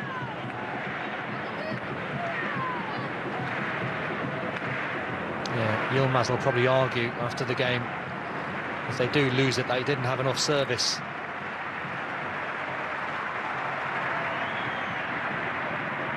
Kuklu away from Dalot, only temporarily though. Diogo Dalot's managed to work that ball back. Here's Bernardo Silva, beautiful ball. Fernandes setting up Silva again, swept towards Jota. Portugal caressing the ball left and right. Oh, lovely pass in that between Bernardo Silva and Bruno Fernandes. There's another one. Jota starts to accelerate. Celik steps in. Turkey are winning the ball back just in those final moments. Look where they are though, Turkey. They've got to produce now 4 or 5 good passes, and they can't just to get anywhere near the halfway line. That back three's got to have a conversation with the midfield players and squeeze towards the halfway line. They're far too deep. Portugal at the moment have got them where they want them. Silva, who has been difficult to stop all night. Guerrero. Jota goes again. Turkey preparing a change. Getafe striker Enes Ünal waiting to come on. Tokolo looking for that ball for Çalhanoğlu, didn't quite work. And Portugal had players forward far enough to break if they wanted to, just held on. Çalhanoğlu now for Turkey. They need to sense that they can get something here. Cengiz Ünder. The space is all on that side. Yilmaz immediately surrounded. Cengiz Ünder. Yilmaz goes again! And that's a brilliantly goal! Well created and brilliantly finished. It's his first big chance, and Stefan Kuntz now has a lifeline. Oh, what a passenger play that was for Turkey. That easily was their best move of the game.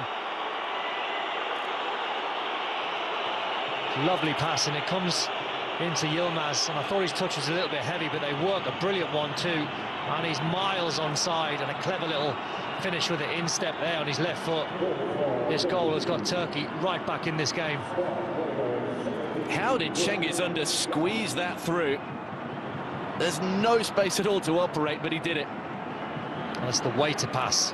Be quite easy to leave this short or go heavy, but it's perfection into Yilmaz, more or less saying to Yilmaz, go on, finish that first time. He just needs that one chance, Burak Yilmaz. He has been Turkey's saviour for so many years. And now the change is made. Enes Ünal replacing Aktürkoğlu. They're different kinds of players. Ünal's more of an out-and-out striker, having his best season, realising his potential finally after 5 years in Spain, banging the goals in regularly. That goal surely must give Turkey a big lift. He would have sensed it, Stefan Kuntz, at half-time. Who would have knew? He would have knew the next goal in the game is the most important one. 2-1 brings them right back into this game. Portugal goal 3-0 would have finished it. Yilmaz looks to take the scraps here and do something with them. Ünder making up ground. Burak Yilmaz trying to turn Danilo. He wants the corner. Well, Danilo done the right thing in the end. So I think Yilmaz was just waiting for Danilo to maybe commit himself, try and get a penalty. Danilo stayed on his feet and offered Yilmaz the angle. He said it's his last chance. 36 years old. If he is to compete at a World Cup for Turkey, this is his chance, potentially his last international game. It was his 99th minute penalty, and they looked like only drawing with Latvia that got them the victory. The first of those 3 straight wins which put them in this position. Off he goes again. He could probably do with a breather at the moment, but he's still working hard. Oh, good running, taking Font into an area that he doesn't want to go into, the centre-back, because of his lack of pace.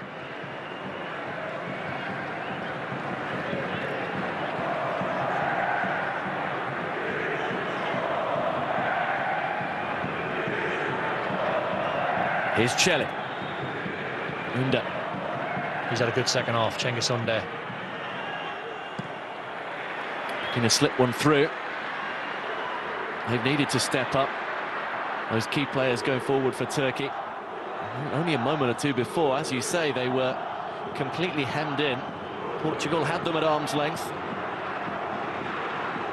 One moment of magic. Ünder. Off goes Yilmaz again. He's bullied Danilo out of the way and now goes down. Wow, that's worth an appeal. And that's a close call, because Danilo didn't have a clue that Yilmaz was standing in behind him. I'd like to see it again, but it looked like a penalty to me. We're going to get a yellow card here for Çalhanoğlu, who broke up a Portuguese attack, and that might give us a chance to have a look. There is a potential penalty check going on. As you'd expect, the VAR Marco Fritz is having a look at the pictures while you see the pictures of Çalhanoğlu, making sure Otavio goes no further. Yeah, the problem for Danilo there is he hasn't got a clue that Yilmaz is behind him. I think he wants to go down there, the front man. I think he's looking for a penalty.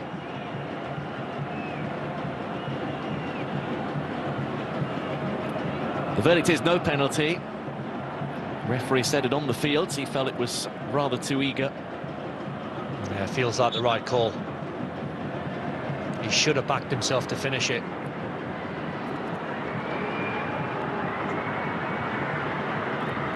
Fernandes has done that nicely. Now he's faced up by Soyuncu. Regular Premier League opponents. Did the ball stay in just? Now it goes out, but not the corner that Bruno Fernandes was working for.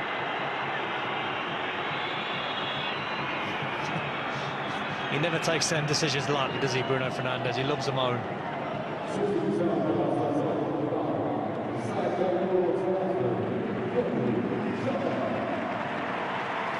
Well, we're going to see a Portugal change with 20 minutes to go. The man who headed in the second goal for them, Diogo Jota, is going to make way, and this is how it happened. It's a brilliant header. Not a bad replacement to have on your bench, Felix. The man who has, in the last few games, really come to the party for Atletico Madrid. I love this kid. I think he's an amazing player, João Felix.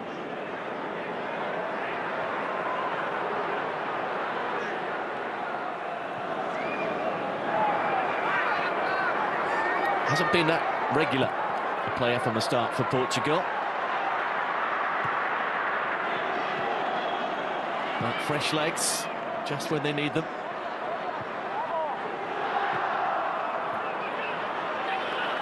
Turkey have got fresh legs just by this sense that there is something on for them here. The game is not over at all. Shelik had made the run. Ambitious from Çalhanoğlu. When he had so many players forward and they had a decent platform, it's probably not the best of his options. They just look a little bit nervy all of a sudden, Portugal at the back. They look a bit stressed out, and that's credit Turkey.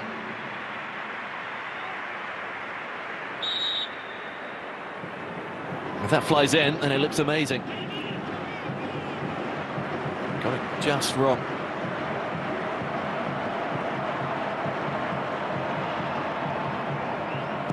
Now he's got some thinking to do. João Felix is on.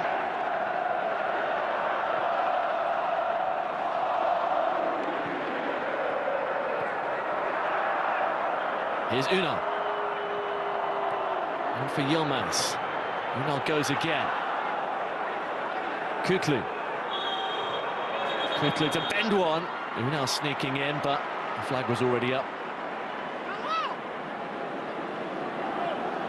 Yeah, it was tight, wasn't it? Just offside.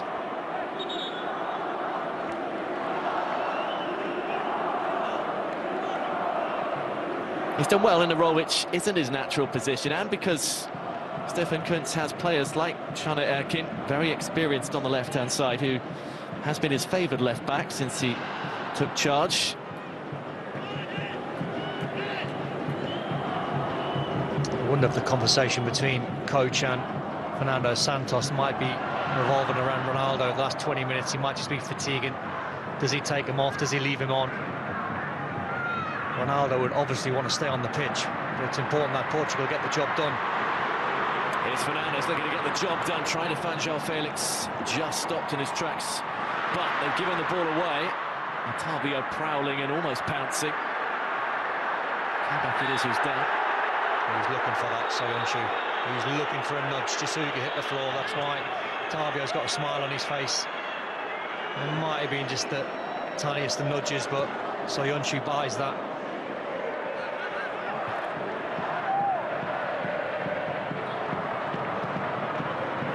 Danilo rolled it across. Kudlu waiting for a chance to nip in.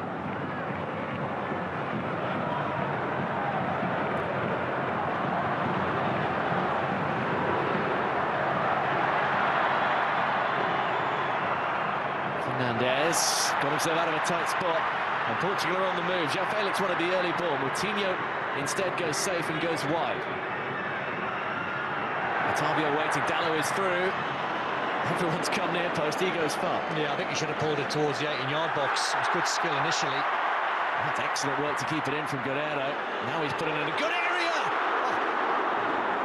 Oh. It just wanted to sneak inside the post, but Otavio couldn't find his second of the night. Oh, he should score. It's a brilliant ball in from Guerrero. Keeps it just in play. And now he's got options in the 18-yard box. He stands the ball up towards the far post. You've got to score from there. Big chance.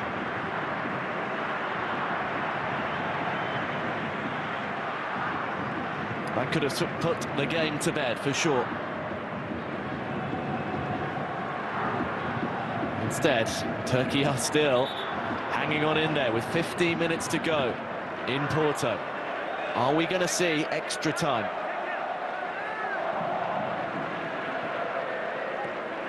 Celik again, treading a very fine line. He is. I'm not sure it was an elbow. That João Felix is asking the referee. But the fullback has to be careful. Johnny Ward, missed-time tackle away from getting his second yellow card.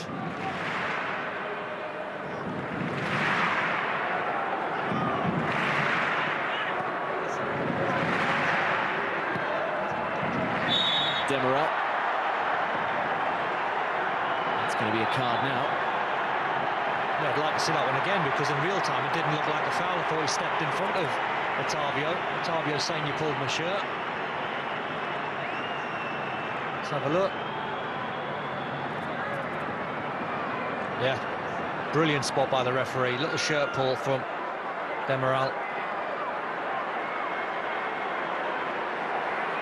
So, big discussions on the Turkey bench as the card is confirmed. Meri Demiral into the book. Two of Turkey's back four, as well as Çalhanoğlu, now shown yellow cards. Ronaldo's got to make sure when this delivery comes in, he gets back onside.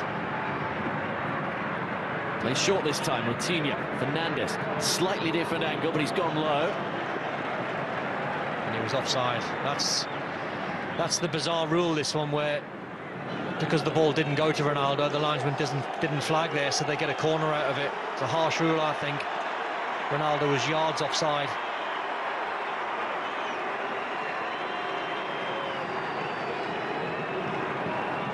Bruno Fernandes spots the ball. Font is there, Ronaldo is there, Danilo is in there.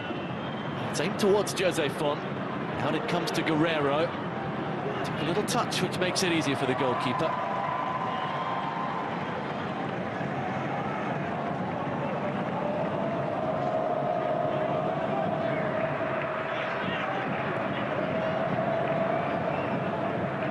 It's a fine balance now for Stefan Kuntz. He looks like he's made his choice as some of the replacements who've been warming up come back to the bench. He's just made the one change so far, but he has options. As Celik takes it down, he's playing much more forward. Now Cengiz under, trying to catch out Diogo Costa. Well, I think you can feel the nerves inside the stadium, and I think you can see it in the Portuguese performance.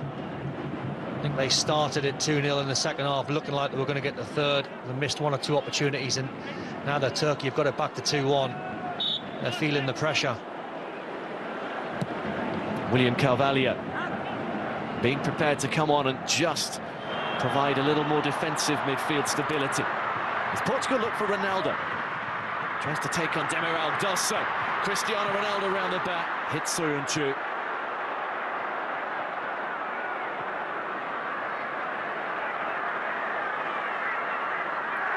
And then he makes a mistake, and Portugal stay in that corner. Well, I think you might see this in Fernando Santos' substitution with Carvalho. He wants the extra midfield player on, or a little bit more legs, a little bit of protection for the likes of Font and Danilo. Dallow's throw. They've left João Felix all alone.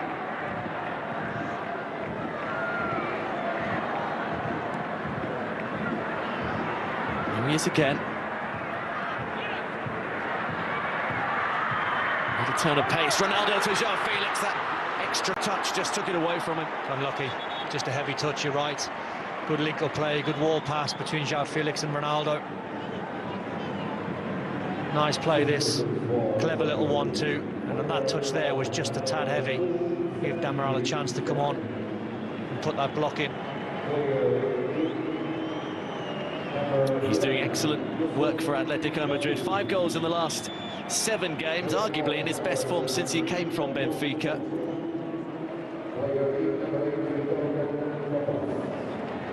While you're watching that, Turkey have made the change, double change in fact. Yusuf Yazici and Dorukhan Tokoz coming on. Tokoz is a central midfielder. Yazici, much more of an attacking option, can play as a number 10 or wide left or right. Fernando Santos has turned to his bench as well. That change we told you about a moment ago, Carvalho replacing Bruno Fernandes. Well, that's the change, that's the defensive change, which might just give Turkey a little lift. Seeing Bruno Fernandes go off and a holding midfield player on for Portugal in Carvalho. Yazici's ball finds Yilmaz. Celik and Kutsu, the 2 players making way. It'll be a relief that Celik is off without further damage for Stefan Kuntz, I'm sure.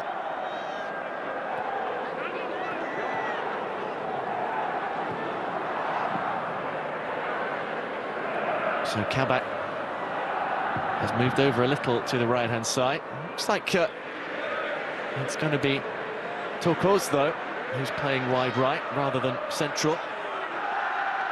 Under, still out there with him.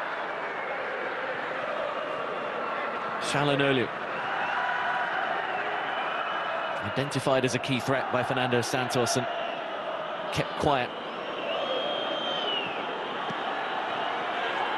It was a rather dramatic tumble on the edge of the box. Well, if it was a foul, it was very close to being on the line. Unal wants them to have a look at it. So too does the Turkey bench. Well, they're making the VAR team take a look at this, so this might suggest that Unal thinks he's fouled, and he was very, very close to the edge of the 18-yard box. And he was fouled. There's a little kick at him. Is that enough to send him over by Jose Font? That's a foul. That's a penalty. Font has mistimed that tackle and he kicked the bottom of his studs. He's every right there to go down and claim a penalty. Well, this could be a very dramatic development. It was a dramatic fall. And Daniel Ziba is now getting information from his VAR, and this is a very, very nervous wait indeed for Stefan Kuntz. I think it's a penalty. He's going to go and have a look at it himself, you know. Marco Fritz, the VAR, has spoken to him, and now over comes Daniel Ziba to look at the pictures. You can see João Felix, you can see Ronaldo, the panic in their faces.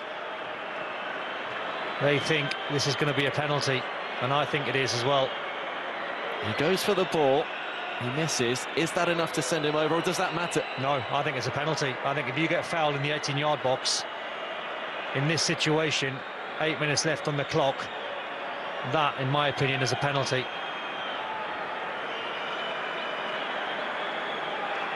Does he help himself by making such a drama out of it? Let's see. It's a penalty. Turkey have a lifeline. Great referee and very good VAR. Jose Font cannot believe it. But Turkey, with 8 minutes to go, 7 minutes to go now plus stoppage time, could well be taking us to extra time. Well, he can moan all he likes, Font, but he knows deep down. He knows, he's played the game, he's been around the block. He knows that was a penalty. And the VAR team and the referee, in my opinion, have made the right call. Well, Portugal had themselves a 2-0 lead at half-time. They had the swagger that suggested they could add to that early in the second half, but now they are potentially facing extra time. Well, this is huge. Fernando Santos has took Bruno Fernandes off for Carvalho for a holding midfield player. Stefan Kuntz has got loads of attacking players on the pitch, so if Turkey score this penalty, they might have the momentum in the last 6 or 7 minutes or so to go on and win this. Well, he's taken pressure kicks before. 99th minute against Latvia. He gave Stefan Kuntz's side a 2-1 victory. What can Yilmaz do? Oh, he's missed it! That might have been Turkey's chance to go to the World Cup. And over the crossbar it goes. Just the man you would want in that pressure situation for his country. Absolutely incredible. I mean, you can't write the script. That is definitely a penalty. I don't know why Jose Font is moaning. He's moaning because he's desperate. And then you fancy Yilmaz from the penalty spot to make it 2-2, and he blazes it over the crossbar.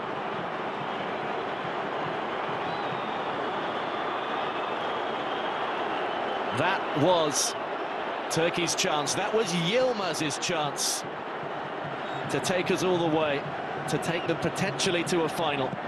The thing is as well, like I've just said, there's so many attacking players on the pitch for Turkey, and Bruno Fernandes going off and Carvalho coming on. If they had scored that to make it 2-2, they might, Turkey, have fancied going on to win the game. Now they have to pick themselves up.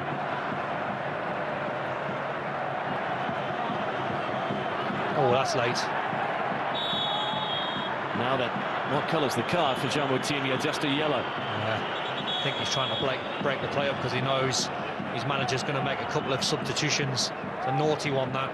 He's lucky he didn't make serious contact with the ankle there. Otherwise it might have been a different colour.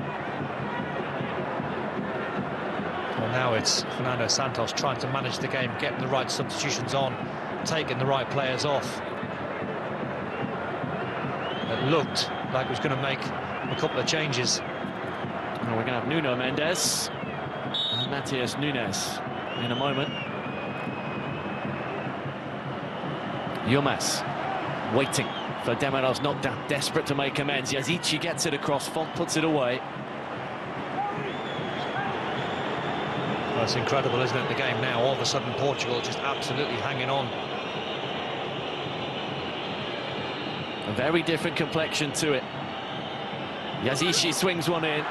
Diogo Costa claims and just spends as much time on the turf as he can. This is not the way Portugal were hoping to close out the second half. I think he's been absolutely brilliant tonight, Diogo Costa. I think every cross that's come in the box, his hands have been very assured. He's been good with the ball at his feet, no drama. João Felix rolls it one way, rolls it the other, full of confidence. Bernardo Silva, who ran the first half. Batavia scored the goal and made the assist. Ball won't find him here though, although he's tried to win it back unsuccessfully. Bad giveaway that from Ronaldo. He knows Dalot is away to his right-hand side. You've just got to make sure now, Portugal, they keep hold of the ball.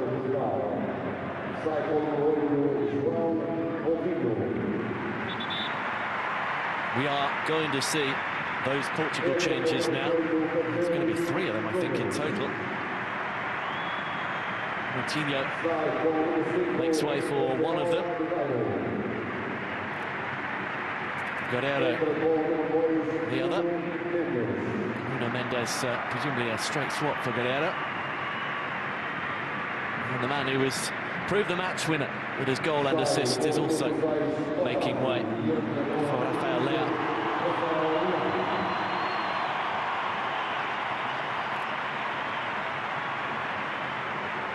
So there we go. Fresh legs and a chance to just break up a bit of Turkey's momentum. Well, the message will be to Leão especially, get a hold of the ball and take some players on, get us further up the pitch.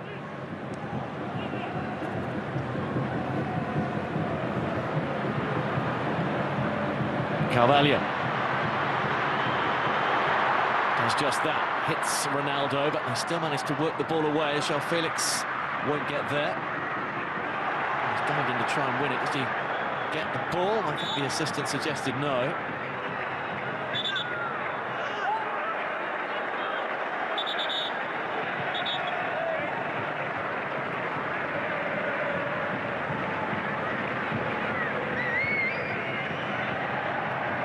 It is very, very nervy moments. Turkey want to bring on Serdar Dursun.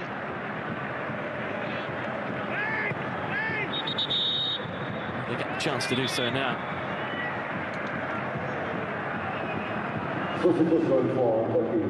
Kutlu goes off. If he is to continue his remarkable record, he's scored in both of his caps so far, the Fenerbahce striker. He's going to have to be quick about it. Scored against Gibraltar as a sub and on his debut as a substitute against Latvia.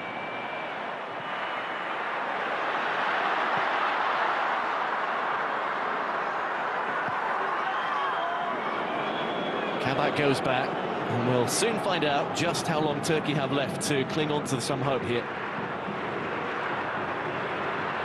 Leao. Touch is a good one from Ronaldo. Leao into the area.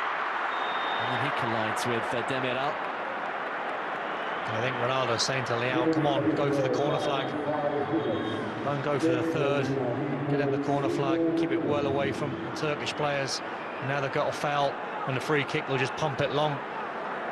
5 additional minutes, which is a number Turkey were happy to see. Not so Portugal.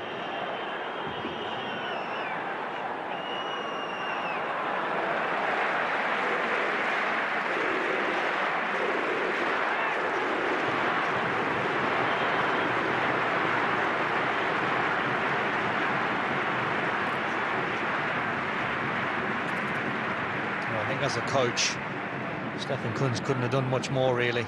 Substitutions have all had an impact on the game.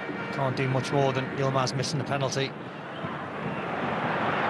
Carvalho sets it up nicely. There might yet be a chance for Portugal to get this third goal that they look like threatening. João Felix. João Felix going for it. Ronaldo!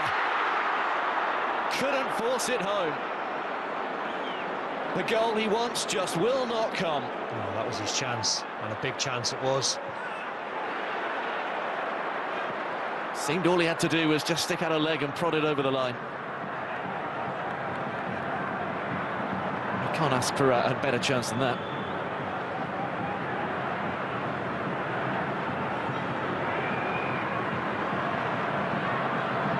Demiral strides out, gives the ball away.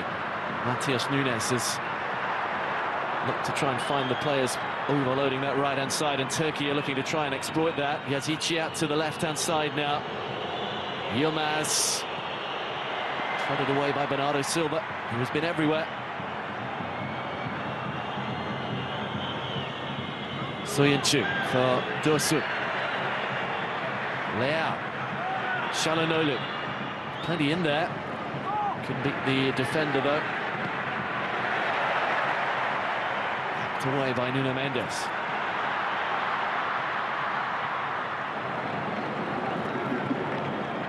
Well, it has been exciting. It has been edge-of-the-seat stuff. Not comfortable viewing if you're a Portugal fan for much of this second half. Well, Turkey will be thinking now, can we work it into a wide area and get some crosses in the box? Throw everything in there.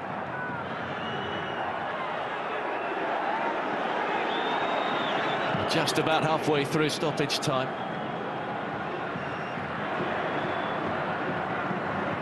Oh, that's an ambitious one, and the goalkeeper was almost caught out.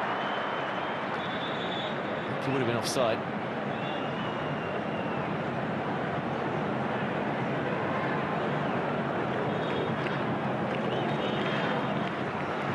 Well, there is still time for drama. Yilmaz has got 1 goal. He really should have got a second from the penalty spot. There is still time for him to get that, and time for this to go to extra time.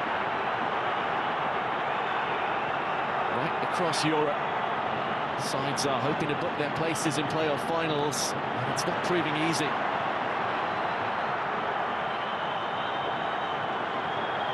Leao battling, winning that one. Ronaldo's left, down the middle he goes. This could finish it, and does! Finally, Portugal Portugal can breathe easy. Matheus Nunes sends them into the playoff final. What a huge moment in the game, because they were panicking, Portugal. They were absolutely hanging on. Leao had a couple of options. Corner flag, or do I try and play that killer pass? Fernando Santos must have been thinking, as Leao had the ball, please, please go for the corner flag, but he'd done the opposite, and he'd done the right thing, and he's got the major goal in the game here. Nunes, clever assist from Leao, way to pass, perfection. Brilliant finish into that bottom right-hand corner. That is huge for Portugal. That is the game right there. A first international goal for Matheus Nunes. And it puts Portugal into the playoff final. Their World Cup dream very much still alive.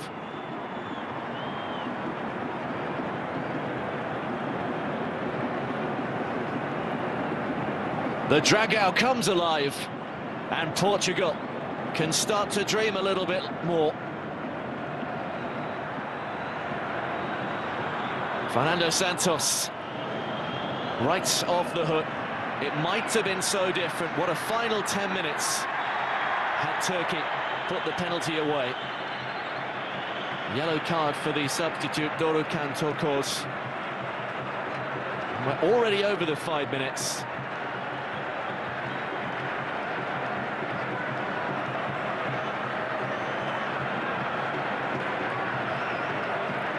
Now everybody here just wants to hear the whistle. And that's why Leao was brought onto the pitch to take players on. He had a big say in this third goal for Portugal. While you're watching that, they might get a fourth. Here's Ronaldo, brilliantly done. Clips the frame of the goal. It just won't go in for him. He can afford a smile. And Portugal can afford a smile. But Cristiano Ronaldo could not finish it. The game, though, is over, and Portugal are alive and kicking. Turkey's hopes of a World Cup for the first time in 20 years are over. It's Portugal who can celebrate. The hierarchy, the president, they were all here to see it. Cristiano Ronaldo didn't get his goal, but Portugal got their victory. They had to do it the hard way, and it might have gone to extra time had Burak Yilmaz scored his penalty, but Otávio Jota and Matheus Nunes have sent Portugal through to the World Cup playoff final by 3-1.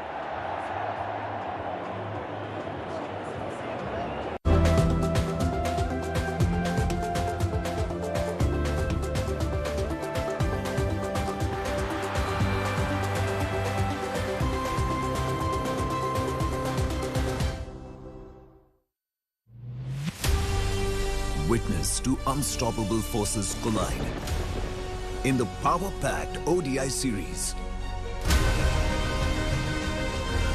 Australia tour of Pakistan. First ODI, Tuesday 29th March, 3:30 p.m. on Sony Sports Network.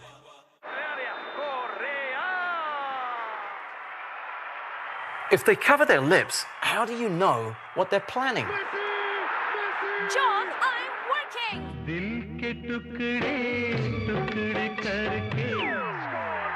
That's his fourth already.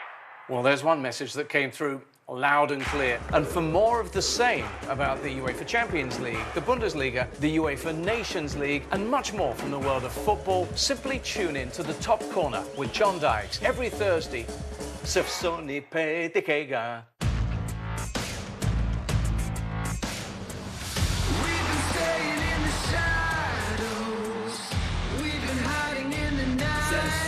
Just the beginning. We've been waiting for a long time, and now we're ready to go. Let's give them a show. Enjoy the show. We'll light them up, push them around, burn them slowly down to the ground. We'll take control, ready to go and go. We're gonna give them a show. This is for you.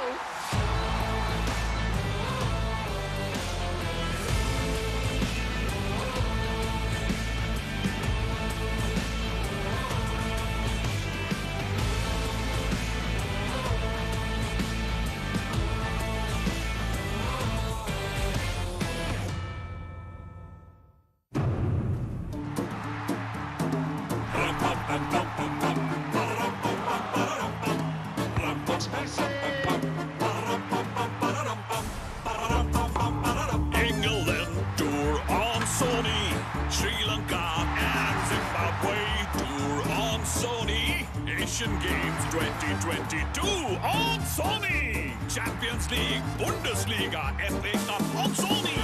On Sony!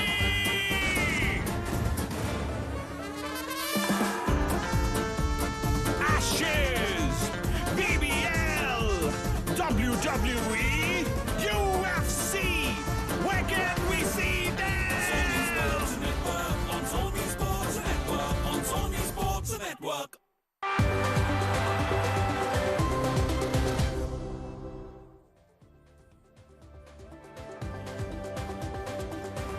They made it. They have made it to the final, you can say. And just one step away, that man didn't score. He wasn't on the score sheet. A frustrated figure in the second half. But Portugal have made it and are just one game away. They'll be taking on North Macedonia. Dejected Italians in Palermo. Adriano was a very confident man, but the minnows, the minority over there, over the moon, Italy, are not making it to the World Cup once again.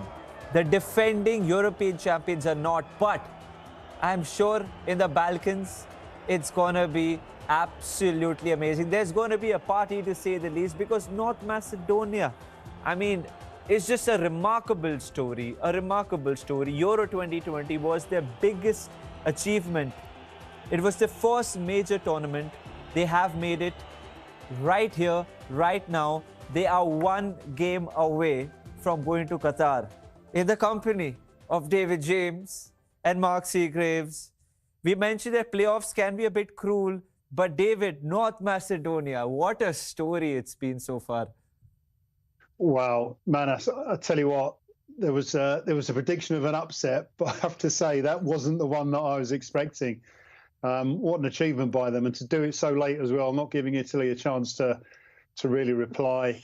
Judging by the stats, because I was watching the Portugal game there, it looks like it was pretty much one-way traffic. But don't we just love football when the underdog manages to turn it around late on, get that 1-0 win, and as you say, give themselves a chance now to get to Qatar in the final. Wow. Yeah, and these were visuals, Mark, when the full-time whistle was actually blown. You see the away fans over there in Palermo. You see, I'm sure, hierarchy, people of high authority from that country just celebrating. North Macedonia shock, European champions Italy. Of course, we'll speak about the Italians, but what a job that man has done. What a job all the players have done. Absolutely, you know. I mean, Italy will be dumbstruck, won't they? Because they under no circumstances would they have thought that they could get them beat. And, you know, we said North Macedonia weren't any, you know, they weren't a bad team. They were a good team, and they're getting better year on year. They beat Germany in the World Cup qualifiers. So, you know, they're mixing it with good opposition. And, you know, for all the possession and all the chances that Italy had, they only had 4 on target, whereas North Macedonia had 2 and scored with 1 of them. And it's an amazing story. It's not over yet, but yeah, it's a fantastic result, and it's great for North Macedonia to move forward and become a better international team. And you can see that over the years that they've gotten better and better and better, and the players are getting better as well. And you know, absolutely brilliant. I mean, we all want an underdog to go through, but this is a huge win. A terrible night for Italy. They did it without Elmas. We mentioned before the game started they'll be missing him, their key man. But Dimitrievski was the man in goal, David. He plays for Rayo Vallecano in La Liga. They have players who are playing left, right and centre in big leagues. He was always going to be a busy man, but he held fort. He is the hero. He is actually the hero, a goalkeeper hero, David. Yeah, absolutely. As you say, Manas, Dimitrievski in goal here. I mean, the thing is, with these, you have to have that kind of performance if you think you're going to get past Italy. I mean, these to suggest that he would be lesser used. I mean, these saves aren't, like Mark said, I mean, the 4 shots on target, they're not the most difficult saves, but he's holding on to the ball, just basically keeping that defence confident. And all you can do, and I've been in that position at different levels where you just hanging on, saying, we'll get one chance. If we can take that chance, then we've got the chance to go through. And that's exactly how it transpired tonight. Dimitrescu in goal, and then the winning goal right late in the game. Yeah, Trajkovski, the winner, was scored by him. We mentioned in club competition, 19 goals, 92nd minute. Mark, how many times do you think he will probably show this goal to his grandkids? Well, it'll be on every day, won't it? I mean, we said before the game he was the danger, and he's obviously led the line well. And there's no better time to score than the 92nd minute, is there? And absolutely amazing. You look at the supporters there; they'll be absolutely amazed at the result. And you so see, happy. players are crying there, Mark. The players were crying. And there's another one who'll be crying in a minute, Mancini, because I mean he'll be dumbstruck as well. He can't believe that an Italian team can get beat by North Macedonia, and isn't that the beauty of football? Fair play to them, Dave. Obviously, every one of them has played to their potential, which they had to, and obviously the keeper did well. And you'll always get an opportunity. We always say this, no matter who's playing, they'll always get one opportunity, and they got the opportunity and scored, and it was in the 92nd minute. It's hard to come back after that. They will face Portugal, and that sets up such a fascinating and appetizing tie in the final. Portugal, they were made to sweat in the second half, David. Just a little bit, Manas, yeah. As I said, I thought they were going to, Turkey were going to come out and do something in that second half, which is exactly what they did. I mean, this is the first goal. Ronaldo involved in the initial build-up. Fantastic shot there by Bernardo Silva, and then a great follow-up by Otavia. Unfortunate for the keeper because it hits him before he goes in. But, yeah, second half was sweating. First half looked, at times, a lot more comfortable for Portugal, but Turkey did show that they would make a game of it. Yep, and minutes before the halftime whistle, Jota scored the second. Mark, we've seen this week in, week out playing for Liverpool. Yeah, great header. I mean, don't underestimate the header. It was a fantastic header. Good little knock in there by Ronaldo. Yeah, and you're expecting, there we go, nice little ball in. And I mean, we've seen him head so many goals for Liverpool, and this is just another one. This is a great header, by the way. Yeah, great nice header by Jota. Yeah. He was substituted in the second half, and this was a beautiful goal. It was an appetizing goal from Turkey, wasn't it, David? Oh, do you know what? It was so good. So, I mean, obviously, because I wanted them to win 3-0, but I mean, when you look at the chances they had in the first half, you know, they were crossing into the box. But this was just intricate footwork. I mean, that by Under was superb. And then Yilmaz from 6-7 yards, no mistake. Nothing that the goalkeeper could really do. He's come out to spread himself. Wonderful finish. And I thought this was it. This is where Turkey get back. All they needed was that one big chance that everyone wants in a game of football, Manas. Yep.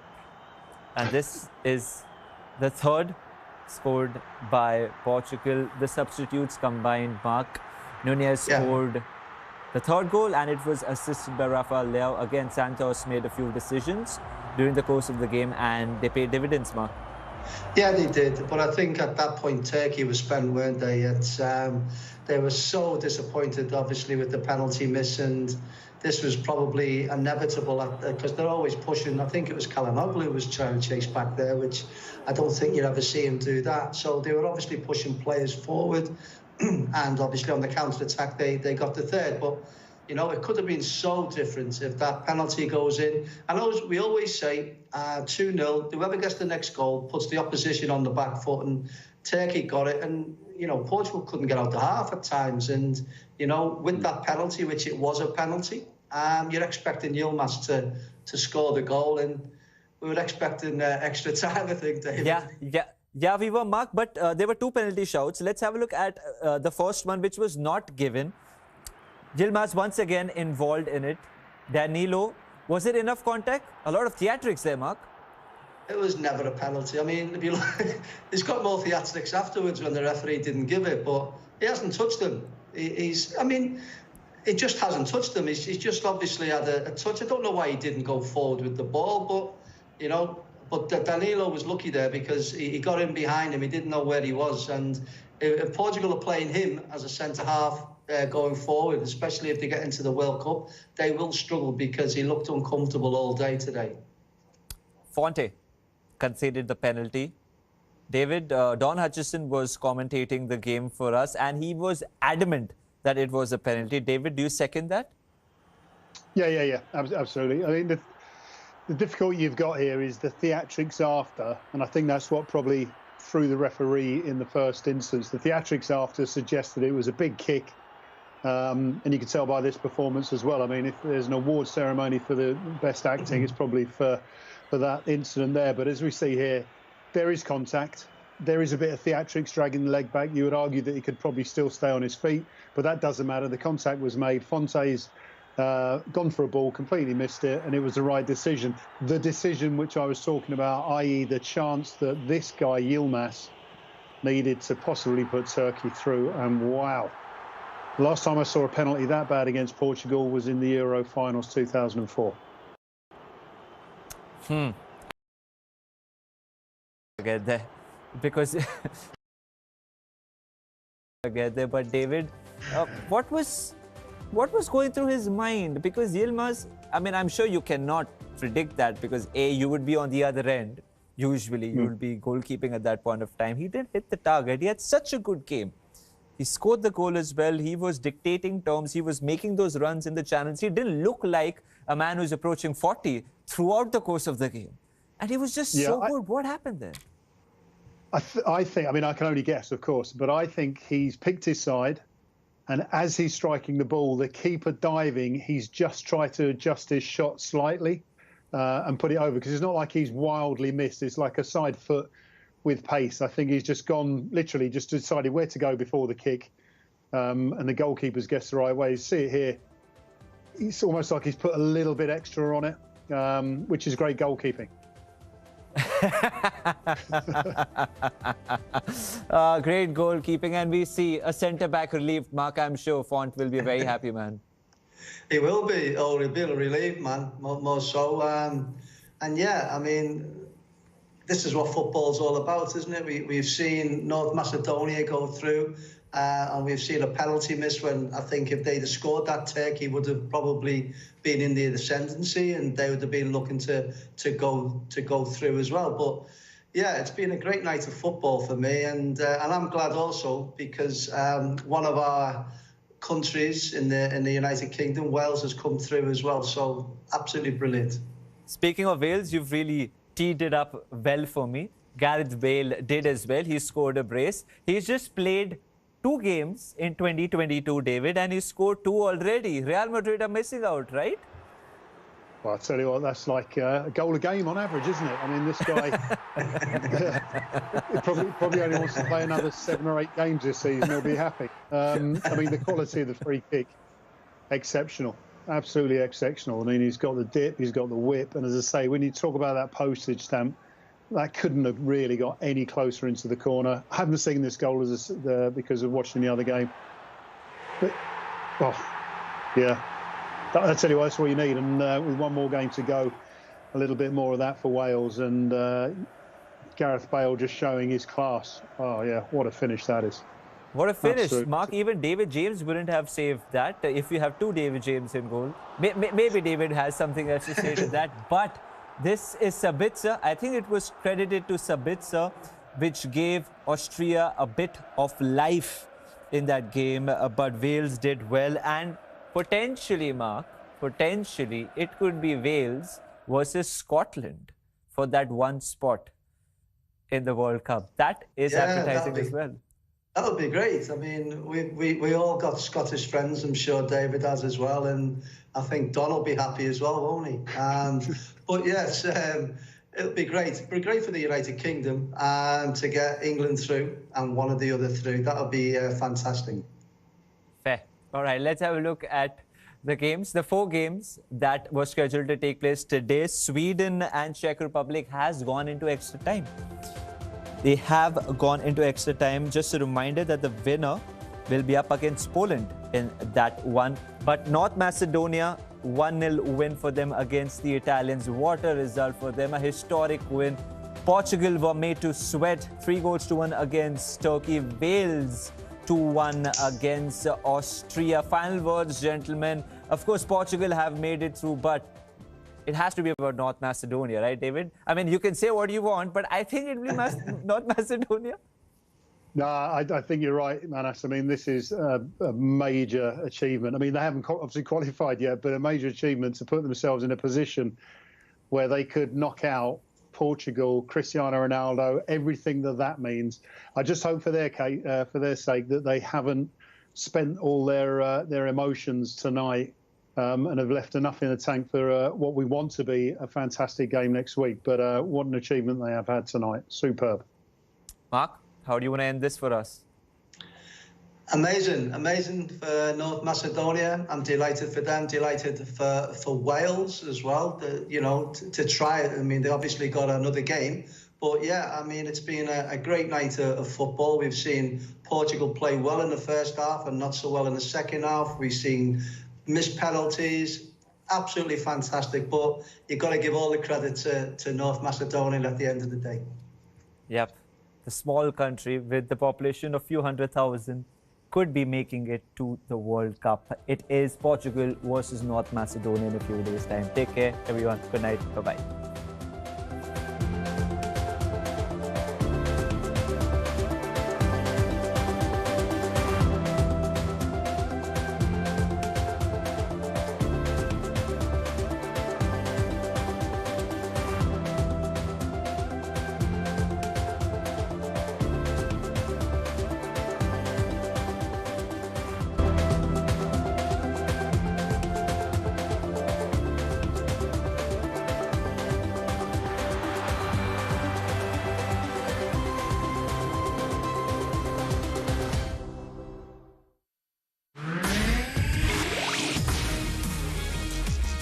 This is Sony Picture Sports Network, and you are watching Sony 10-2 HD, the home of football.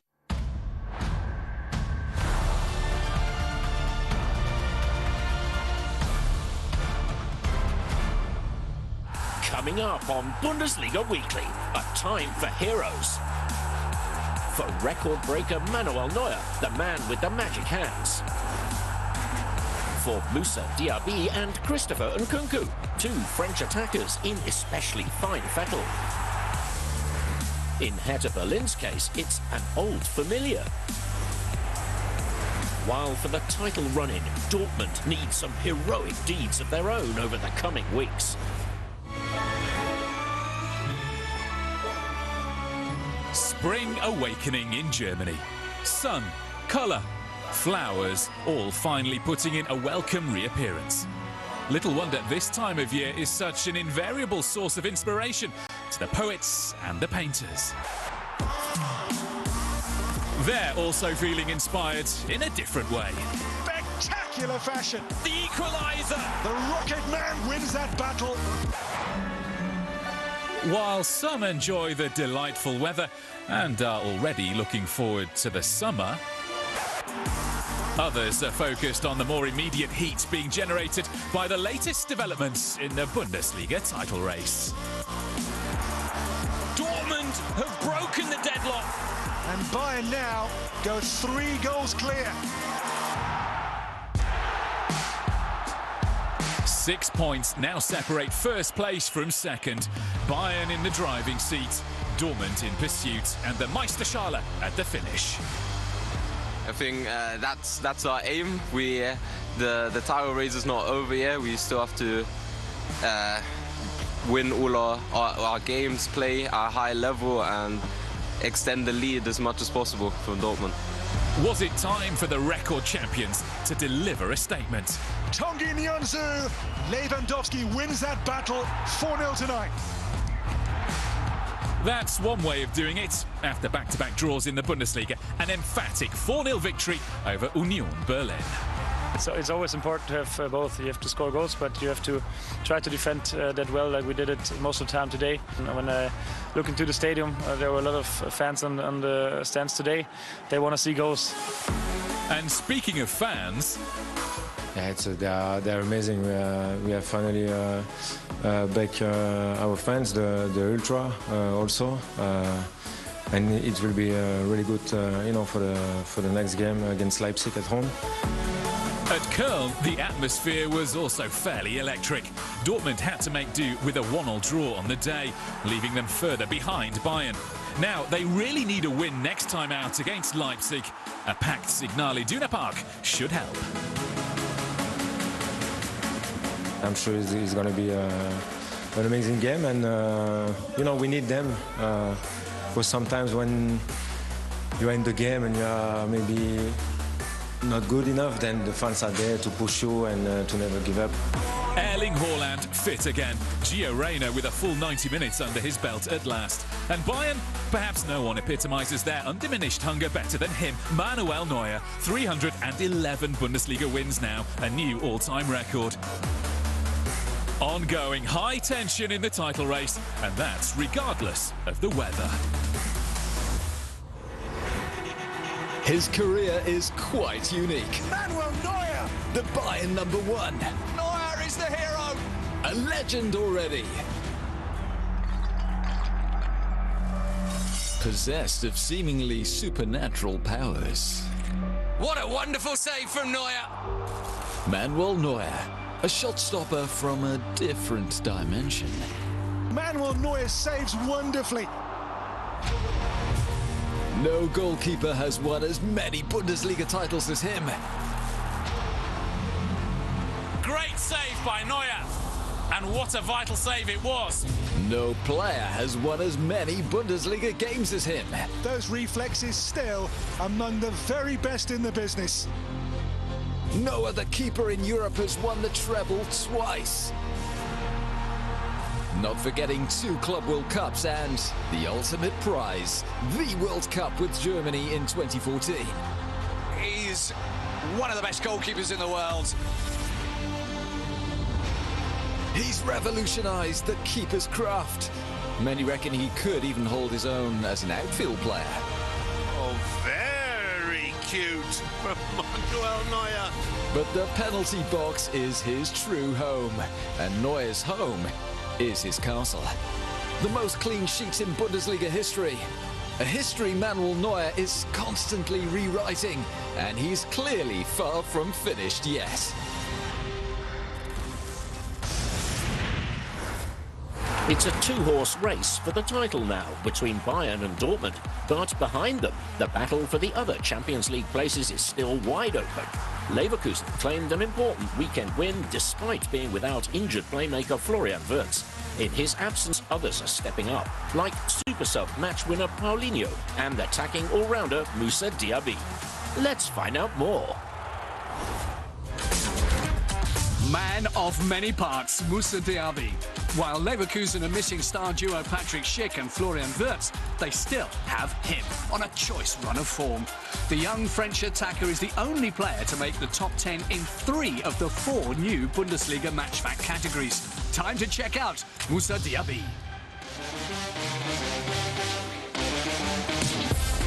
Diaby in the spotlight. They needed him to step up, and how he's responded. Sublime skill meets sheer tenacity. Here against Stuttgart, one of 12 goals in the current campaign. Diaby in the fast lane. He's among the league's 10 quickest players this season, regularly reaching 36 kilometres an hour. Often swifter with the ball at his feet than the opponent without it. As here against Mönchengladbach, putting a good 3 metres on his marker in as many seconds before laying on a goal. That is an incredible start for Leverkusen.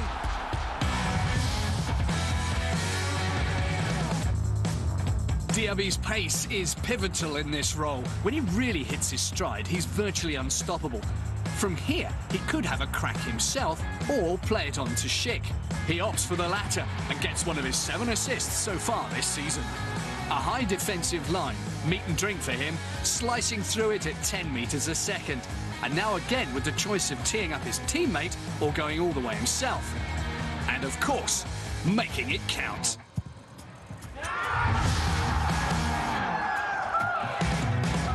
Taking responsibility. getting on the ball. He works to make things happen, running with it at defenders, a division best 80 times this season. Play the pass or go straight for the kill? Here's the emphatic answer this time. It's Diaby. It's a wonderful run. It's a special equaliser. Most recently at Wolfsburg, the French flyer was again the focal point of many a Werkself attack. Win the ball, play it upfield, and Diaby's off on one of his 40 sprints in this game, almost double the matchday average. Pick him out and send him on his way, a reliable recipe for success, with his speed and his vision providing a pinpoint delivery for Karim Bellarabi. 26% scoring probability, but Bellarabi can't make this one stick. No goal or assist for Diaby against the Wolves, but these days, someone is more than likely to step up for Leverkusen. And this time, it's Paulinho, brought off the bench late on to stunning effect. A turbocharged run starting in his own half and culminating in the deadlock-breaking finish. He'd go on to bag a brace. Oh, it's gone in! Paulinho for Leverkusen! It's vital for everyone, and I'm just glad to be able to help. It's another step in the right direction towards qualification for the Champions League. Injury problems notwithstanding, with Diaby, Paulinho and their teammates coming up trumps, Leverkusen are well on course for that coveted Champions League return. Still to come, the perpetual work in progress that is Hertha Berlin. The remarkable rise of Anton Stach. The spooky story of Mainz and the penalties. 3 penalties, one heck of a game. And double Danish in Leipzig. On the pitch and on the console, Leipzig are going with double Danish firepower. Yusuf Poulsen! In the Bethesda Virtual Bundesliga and the regular one as well. With both leagues heading down the home straight, striker Yusuf Poulsen has an encouraging message for his young compatriot Anders Weergang. Hi, Anders. Hi, Anders. All the best for the final stages of the virtual Bundesliga. I know you can do it. You've already shown you can beat all the rest, so go get that title. At 16, Anders Weergang is one of the top emerging e-sport talents. On board at Leipzig since 2020, he's regarded as a veritable wunderkind on the FIFA scene. But Anders has already learned to take all of the hullabaloo in his stride. Every time I play, I want to win, and my focus is really high when I play. Now the team prodigy is testing himself against the best in the Bethesda Virtual Bundesliga. 26 Bundesliga and Bundesliga 2 sides battling it out in FIFA 22 for the club championship. Anders has already managed to win a piece in the singles and doubles. It's Yusuf Poulsen. Oh, it's wonderful from Yusuf Poulsen. Poulsen is also chasing the goals again after a difficult spell for himself and the team. This season has been some ups and downs. Many of the players here may be also the first time that happens a change that drastically middle of the season by changing the coach. A muscle strain kept Poulsen out of the last 6 games of the Hinrunde, of which Leipzig won only 1. At the start of the year, he made his comeback under new coach Domenico Tedesco. The team have won 7 of their 10 games since to get back in contention for the Champions League. We are still in 3 competitions. At least it's an ambition of ours to win a trophy this year. Anders Weergang also has a title in his sights. The final knockout round of the Virtual Club Championship takes place on March the 26th and 27th. They believe in me when they signed me. They signed me when I was not, really international. So, yeah, they believe in me, and now I'm really, really, really good. Leipzig are strongly fancied to go all the way. Developing young talents like Weergang is true to form for them, with Yusuf Poulsen a prime example. Now their longest-serving player, he arrived at 19 when they were still in the 3rd division. We had a good team back in the day. We had some newbies like me and, like you said, Joshua Kimmich. Whether in the virtual Bundesliga or the actual Bundesliga, Leipzig stick to their principles, turning players into stars.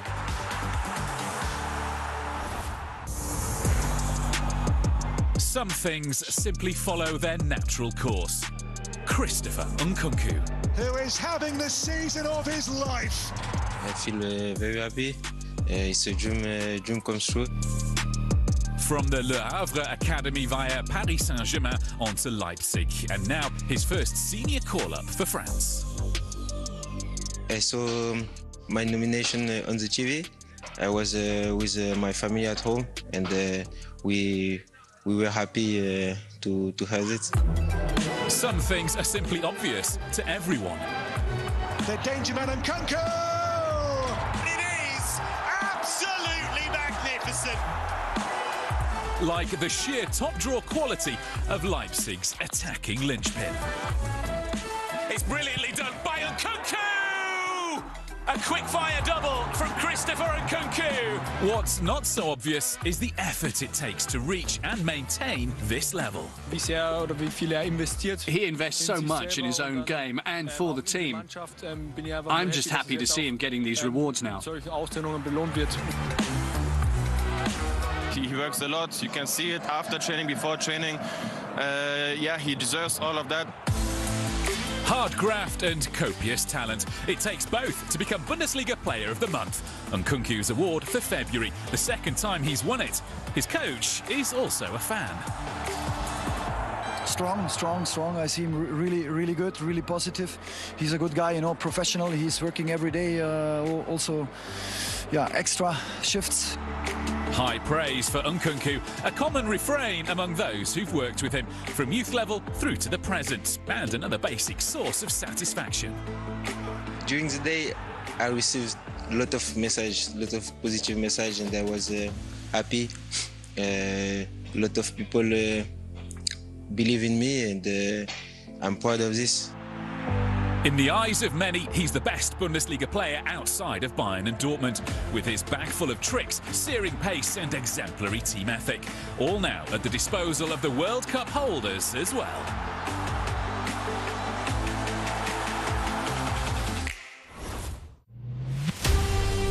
Witness to unstoppable forces collide in the power-packed ODI series. Australia Tour of Pakistan. First ODI, Tuesday 29th March, 3:30 p.m. On Sony Sports Network. Go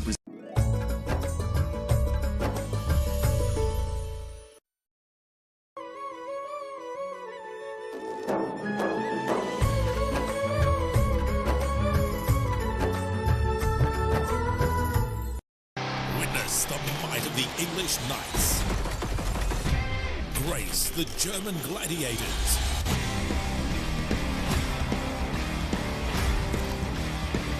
And the quest for the European supremacy. He always scores. Lovely ball in. All football action under one roof. This broadcast of Kickoff is brought to you by Parry March News, only on Sony Sports Network.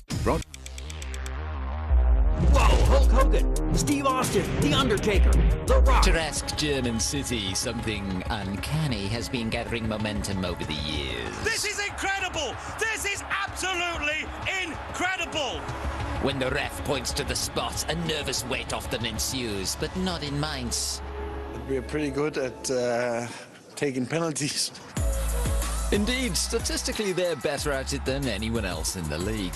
And last time out against Bielefeld, the fans got to celebrate a double dose of Bundesliga history. 3 spot kicks scored in the space of 14 second-half minutes by 3 different players. 3 penalties! One heck of a game! Setting a captain's example, Moussa Niakate, offering his attackers the chance to do what they like doing best. Oh, that's a nice gesture. He's given it to Borkart. He's the boss. If he wants to take it, he takes it. If he decides to give me the ball, I'm very grateful. This is the first professional one, and it was professionally taken. That shows that we are a good team, and it's not only about one, but about the whole effective. Mainz's mystifying spot kick success They haven't missed one in the league in 9 years, which adds up to 36, dispatched in seamless succession by 14 different players now, all keeping their cool, especially their top spot kick scorer. Daniel Brzezinski has converted all 7 from the spot so far. Make that number 8! But matchday 27 took the whole thing to a new level. No matter who tees the ball up or who's tasked with keeping it out, the end result is always the same. 3 different penalty takers, and they all went in. Unbelievable. Of course, that's a bit strange, but it worked out all right for us. So. A win that leaves Mainz just 3 points shy of the magic 40, with its cast-iron guarantee of Bundesliga survival. Thanks also to those moments when an entire stadium holds its breath in anticipation of the next deadly dispatch.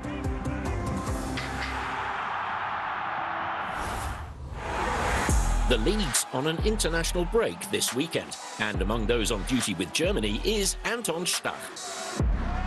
For the 23-year-old Mainz midfielder, this first senior call-up is the next momentous step in a quite dizzying dash to the top. A fairy tale? Perhaps. A big surprise? Most certainly. Hard to take in? That too. It's unimaginable. For me, just an amazing feeling. I won't mind if it goes on like this. Anton Stach with his first senior call-up for Germany. His fine form for Mainz also evidently impressing national team coach Hansi Flick, and he's already met the captain. Your first time with the national team, showing what you can do. It's great. He'll be giving it everything. We've seen that already today in training. The 23-year-old midfielder has all of 21 top-flight appearances to his name. He's teed up 3 goals and scored 1 himself against Wolfsburg on matchday 14. 9 months at Mainz and catapulted into a new dimension. I'm happy for him. He's got a big talent. 3 months ago, he was not in the starting 11 at us. It's been a breathtaking ascent from the Osnabrück youth ranks, 3 years then of regional league football, to second-tier Greuther Fürth in 2020, helping them unexpectedly win promotion last season. European under-21 champion with Germany, then that summer move to Mainz. Suspended last weekend, but still in the spotlight. We cheered when he came into the changing room. We're delighted. Mainz doesn't have many Germany internationals. More good news, though he must be gradually getting used to it. It was the same last year. Everything happened so fast I could barely take it in. That's still the case. Anton Stach, rising star. Here's Baumgartner. He's gone for goal! Magical! It's Connie Leimer. Oh, it's absolutely brilliant. Austria's biggest global star? Can you believe it? That is stunning! I'd say Mozart. High culture, high light cuisine and high mountains. Austria, Germany's southeastern neighbour, has its own fair share of export hits. Although, Arnold Schwarzenegger probably. I'll be back. That could also serve as the catchphrase for the national team, who haven't reached the World Cup final since 1998. This year, they aim to make that Austrian dream come true, with the help of 12 Bundesliga players, Wolfsburg's Xaver Schlager included. Next step along the way, a playoff semi-final in Wales. There's no home and away, it's a knockout tie, all decided on the day. We'll be as ready for it as we can be. With half the national squad based in Germany and making quite an impact there, there's much more to Austria than the Alps, snow and winter sports. As a kid, I often watched the Bundesliga. It was only natural. Also, the dream to play here someday.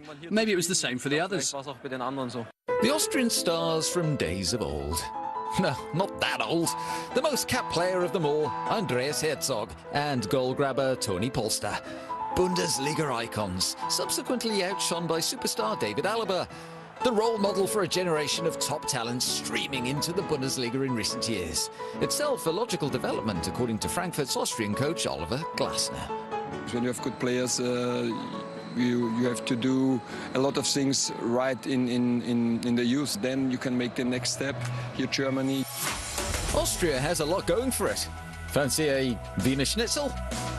No, Kaiserschmarrn pancakes. They're tasty as well, just like the league's latest batch of sweet Austrian finishes.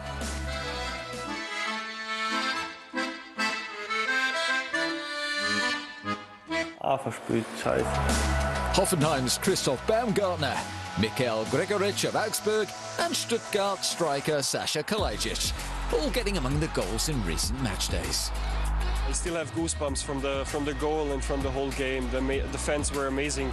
They were a big part of our win, and I'm just relieved and happy. Austrian football, so often overshadowed by its German big brother, is enjoying something of a Bundesliga renaissance. Now it's the turn of the national team to keep that World Cup dream alive in Wales, so an entire nation can say, Fantastic. Thank you. Bye-bye. Danke, servus. Schönen Tag. Danke sehr, vielen Dank. Ciao. Match day 27 proved particularly intense for Stuttgart's Pellegrino Matarazzo. They have turned it around, and Matarazzo is joining in the celebrations. After taking 7 points from their last 3 games, they're now just outside the drop zone. Hertha are still in it, although on the same points as both Augsburg and Stuttgart above them. The capital club have taken the plunge with another new coach, and now they're also fresh from their first win of 2022. In a way, it's all playing out to a particular Berlin beat. This dynamic, restless capital is a city in a process of seemingly constant transformation. Construction sites wherever you turn your gaze. And one of the most enduring of the lot is evidently Hertha Berlin. It's been a really difficult, obviously, task for us to take over a team that's been playing without confidence. The situation we had was 5 defeats in a row, and now up against a team in good form themselves.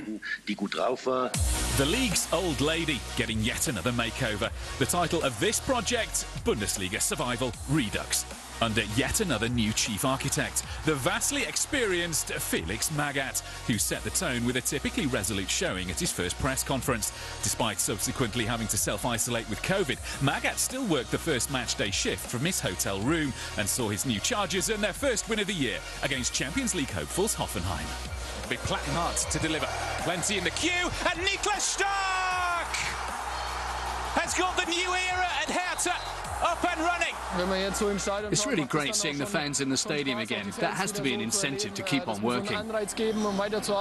That's our first performance together. We're starting again from scratch now. 3-0. This is Hertha Berlin reborn.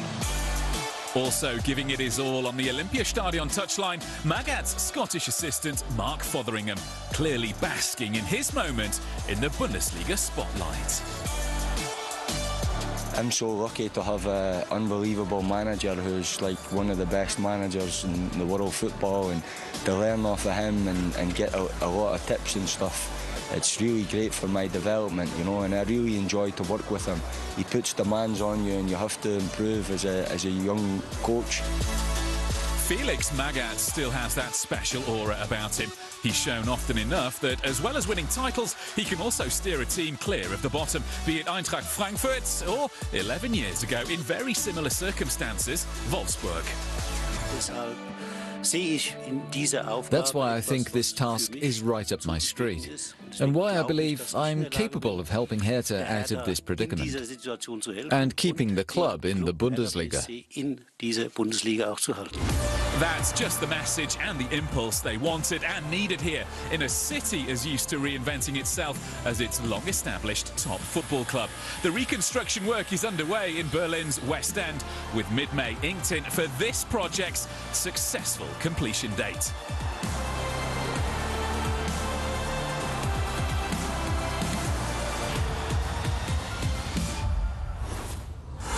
Next time on Bundesliga Weekly, more on Dortmund versus Leipzig. For now, we'll finish with a taster from their first meeting this season. Auf Wiedersehen. And Kunku does excellently. Still on Kunku. Off the post!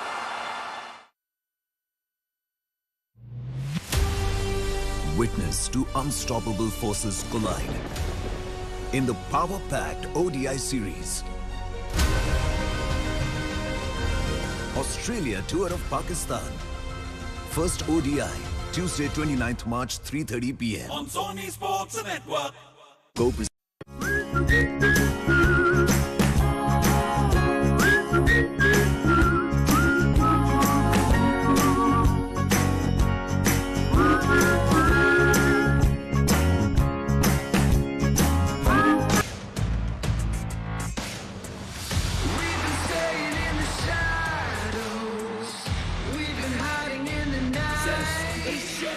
We've been waiting for a long time, and now we're ready to go.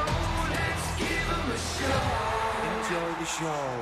We'll light them up, push them around, burn them slowly down to the ground. We'll take control, ready to go and go. We're gonna give them a show. This is for you.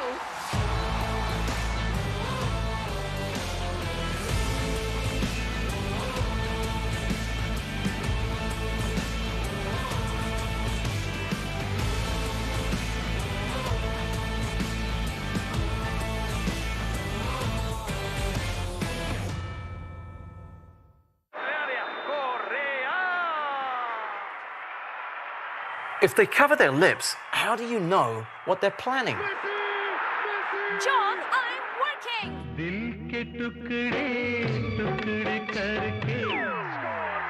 That's his fourth already. Well, there's one message that came through loud and clear. And for more of the same about the UEFA Champions League, the Bundesliga, the UEFA Nations League, and much more from the world of football, simply tune in to The Top Corner with John Dykes every Thursday. India, it's time again. Time for the most prestigious WrestleMania. Be it the longest reigning tribal chief or the 7-time champion, the heavyweight beast. The biggest of the superstars will unleash their fury. WWE WrestleMania. साम, दाम, दंड, भेद, कोई नीति नहीं अपनाएंगे। ये चीज तुम लोग दिल और दिमाग में फिट कर लो। This is Sony Picture Sports Network, and you are watching Sony 102 HD, the home of football.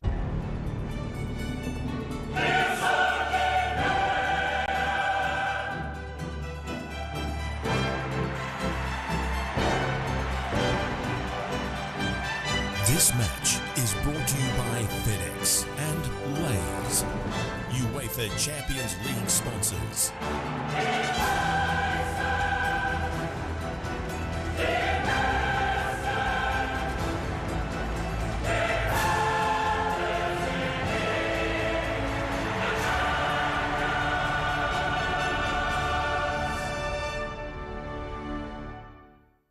As a billboard in the city used to proclaim, welcome to Manchester. Welcome in particular to Old Trafford, which is bouncing. An historic stadium that takes on a new life of its own for fixtures and evenings like this one. Manchester United, Atletico Madrid, 1-1 in the first leg in Madrid 3 weeks ago. It is perfectly balanced. Really hard to confidently predict a winner, and a feeling that we could be going the full distance, extra time, penalties, the works. A real feeling of mutual respect, as you can see in the players' tunnel between the United players and the Atleti players, many of whom have been teammates for clubs, for countries. But once that whistle starts, this will be a full-blooded affair.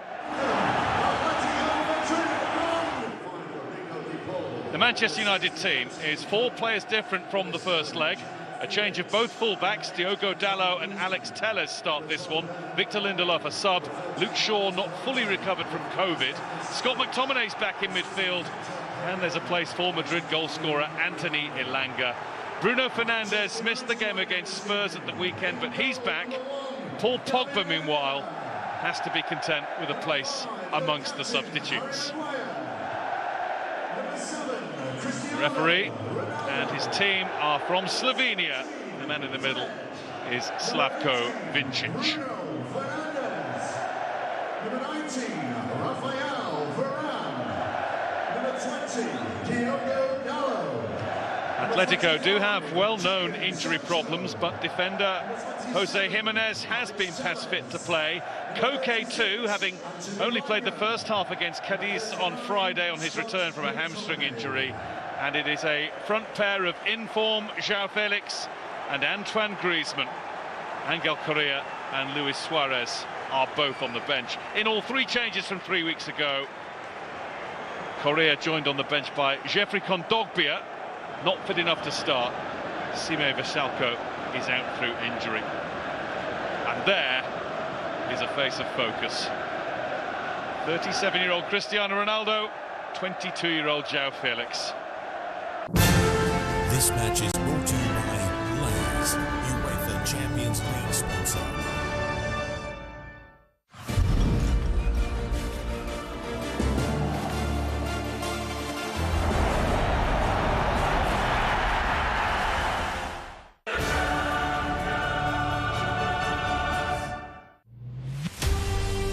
Witness two unstoppable forces collide in the power-packed ODI series.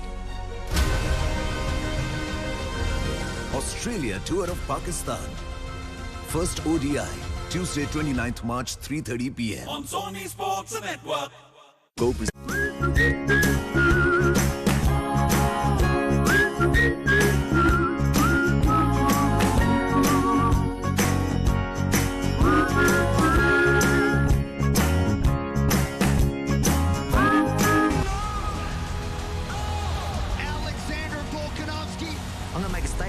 Prove why I'm the champ.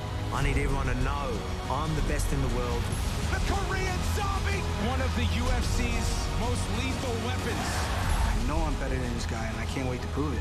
Sterling, I show you who is real champ. Hamza Chimaev. He has been running through the competition, but this will be his toughest fight. UFC 273, Sunday 10th April 7 a.m. Live on Sony Sports Network. India, it's time again. Time for the most prestigious WrestleMania. Be it the longest reigning tribal chief or the 7-time champion, the heavyweight beast. The biggest of the superstars will unleash their fury. WWE WrestleMania. Brought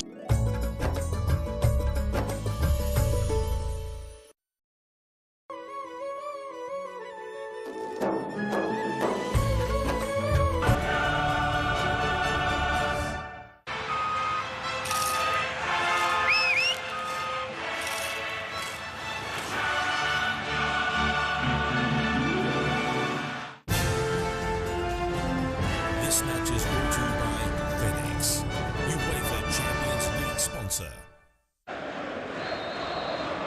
Griezmann has the first kick. It's an Atleti side who are in form finally this season. 5 games unbeaten, winning their last 4 in La Liga. Their best run of the season.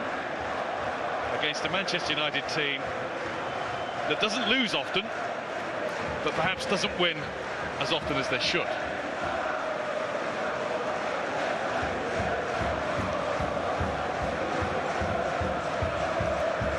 And that we've been discussing how the game will take shape, as we did 3 weeks ago, and you think it'll be same again. Atleti will not be bothered by not having the ball.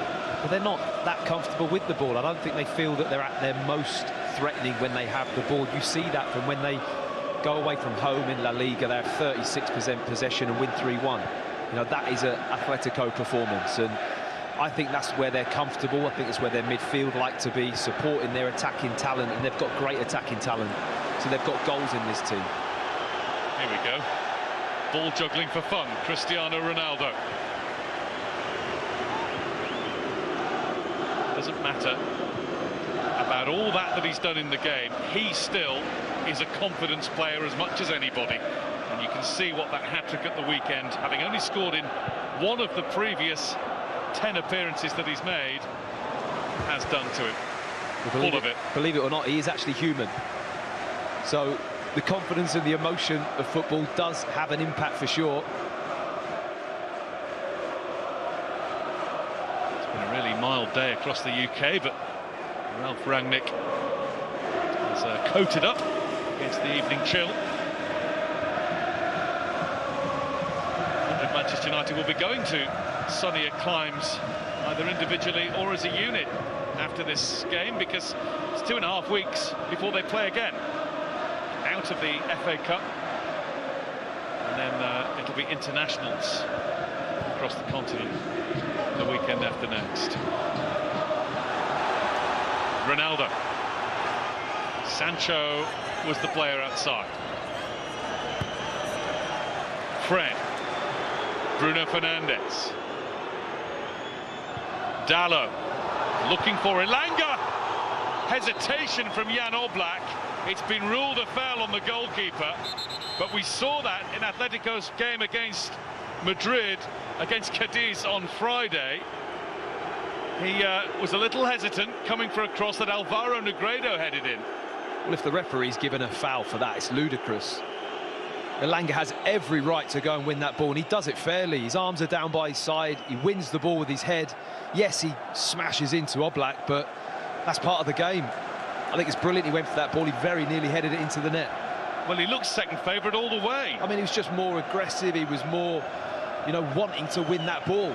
And he did it fairly. It was not like he jumped in with his elbow up and left a bit on the goalkeeper. It was a fair challenge.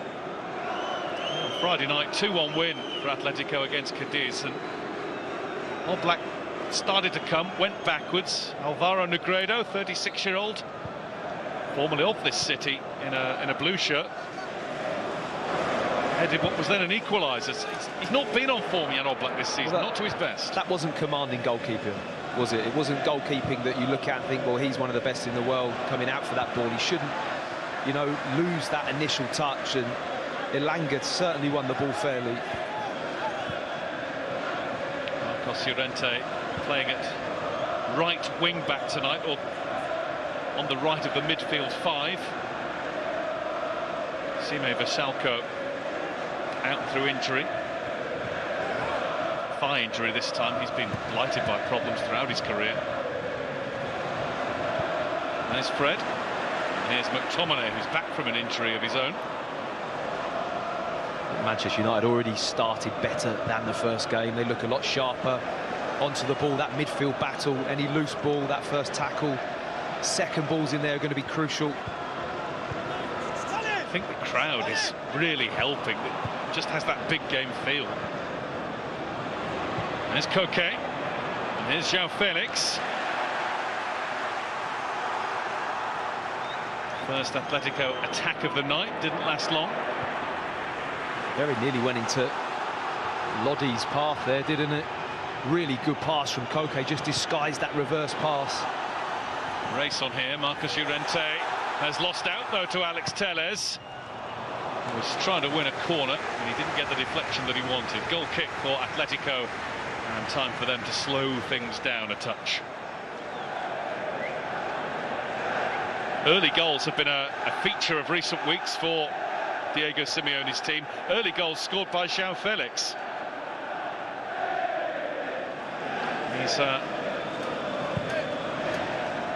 managed to score 5 goals in his last 5 appearances, and 4 of those have been within the first 7 minutes of matches, including in the first leg. Brilliant header from a fantastic Renan Lodi cross. You feel like he really grew into that first leg, don't you? I thought he was an outstanding performer in that game. Not just his goal, but his overall hold-up play and the way he was bringing other players into the game. This Manchester United move has been helped by a flourish of a pass from Fred. And here's Ronaldo, and that will be a United corner. He's been quick about it. Sancho.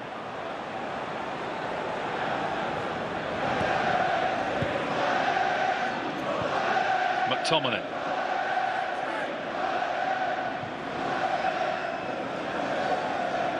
Dalot thought about flinging it in. Elanga does. It's Renan Lodi getting it away as far as Rafa Varane. He looked uncertain in the first leg, uncharacteristically unsure.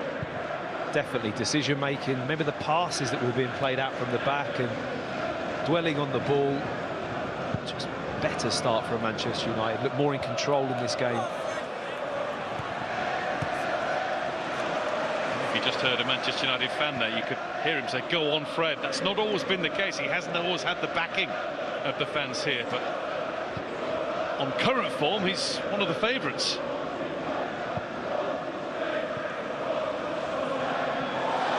Lovely bit of skill from Sancho, but not on the same wavelength that time with Alex Telles. Hector Herrera.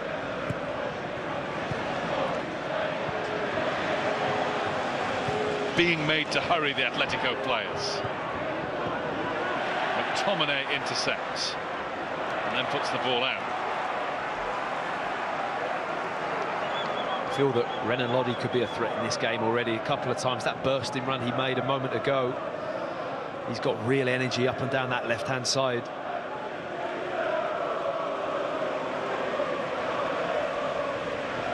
Thrown up to him by Reinildo.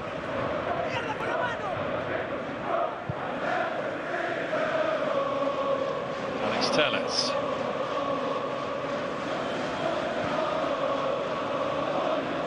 Since Ralph Rangnick took charge at Old Trafford, I do think Fred's been given greater licence to get forward than he had before. McTominay very much the one deep-lying holding midfielder. Well, the one thing I like about what Ralph Rangnick's done is that he's identified a formation that he feels is the best for this group of players. And I think before that they were always chopping and changing with little tweaks here and there, whereas at the moment it just looks like he's comfortable with those two midfield players sat in front of a back four. He's actually gone away from his own preferred way of playing. Absolutely. As well. He's realised that can't work with this group of players, and I think Fred certainly benefited from that.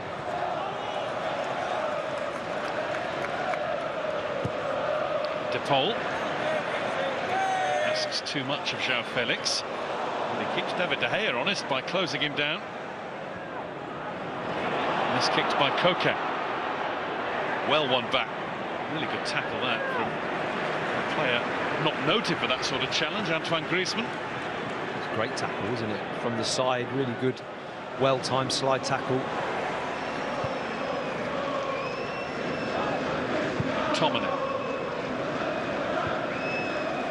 Ronaldo hanging back. Bruno Fernandes.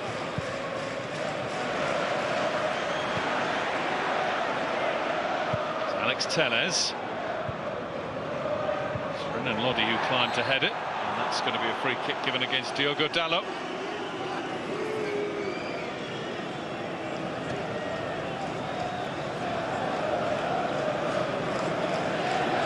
A little bit clumsy here from Dalot from the side, gets nowhere near the ball and just takes João Felix out, but that comes from a cross that was cleared by Atletico. And I think one of the great things about having Cristiano Ronaldo in your team is that you can sometimes just put a cross in the box. You know, we've seen how good he is in the air. His ability to head the ball is quite bizarre really for a player of his talent. You can just cross it from deep sometimes. A few better over the years at that ability he's always had to hang in the air. He seems to defy gravity. He did it for his hat-trick goal at the weekend. It's unreal, isn't it? And the timing and the knack that he has to read the flight, time his movement, it's incredible. Fired across to Renan Lodi. Koke. Hector Herrera. He's getting one of his best runs in the Atletico starting lineup, having announced that he'll be leaving at the end of the season when his contract is up. He's going to the MLS to play for Houston Dynamo.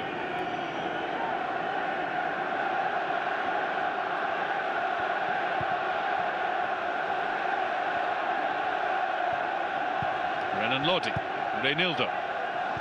There's Koke finding Hector Herrera. Back with Oblak. There's way less kind of turnover of possession at the start of this game than the first leg. I remember it being very frantic and fierce, the ball changing hands very quickly, but both teams been very comfortable in possession. Griezmann to Marcos Llorente. Griezmann in a handy place He was the target for the pass, but it wasn't the best of balls from Marcus Llorente. It was almost as if Griezmann didn't think it was for him. It was certainly on to cut the ball back, but the pass was just off the mark.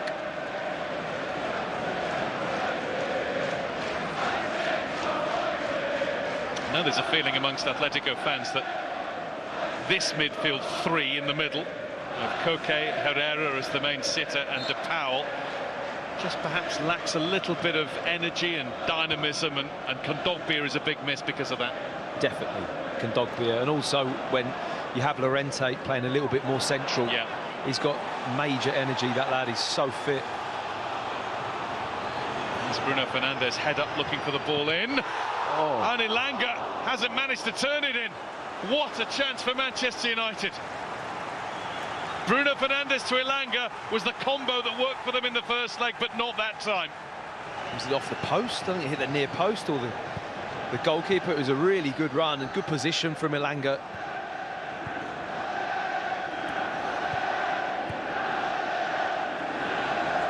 First really big chance of the night, and it was really big. Here's Fred.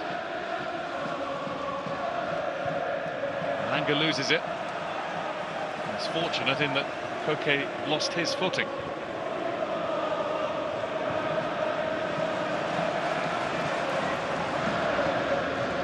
Bruno Fernandes. Unable to find Fred. Well, here's the cross from Bruno Fernandes, and it's in the face of Oblak. It's a really good touch from Elanga. He gets a perfect contact to try and steer the ball home. He can't believe it, but you have to say the goalkeeper did his job. Whether it be very fortunate or not, his body's big and it just strikes him right in the forehead. Headed off the line. Yeah. It was a perfect contact, wasn't it, from Elanga? Good move to the near post, and the forehead does the job. Rafa Varane.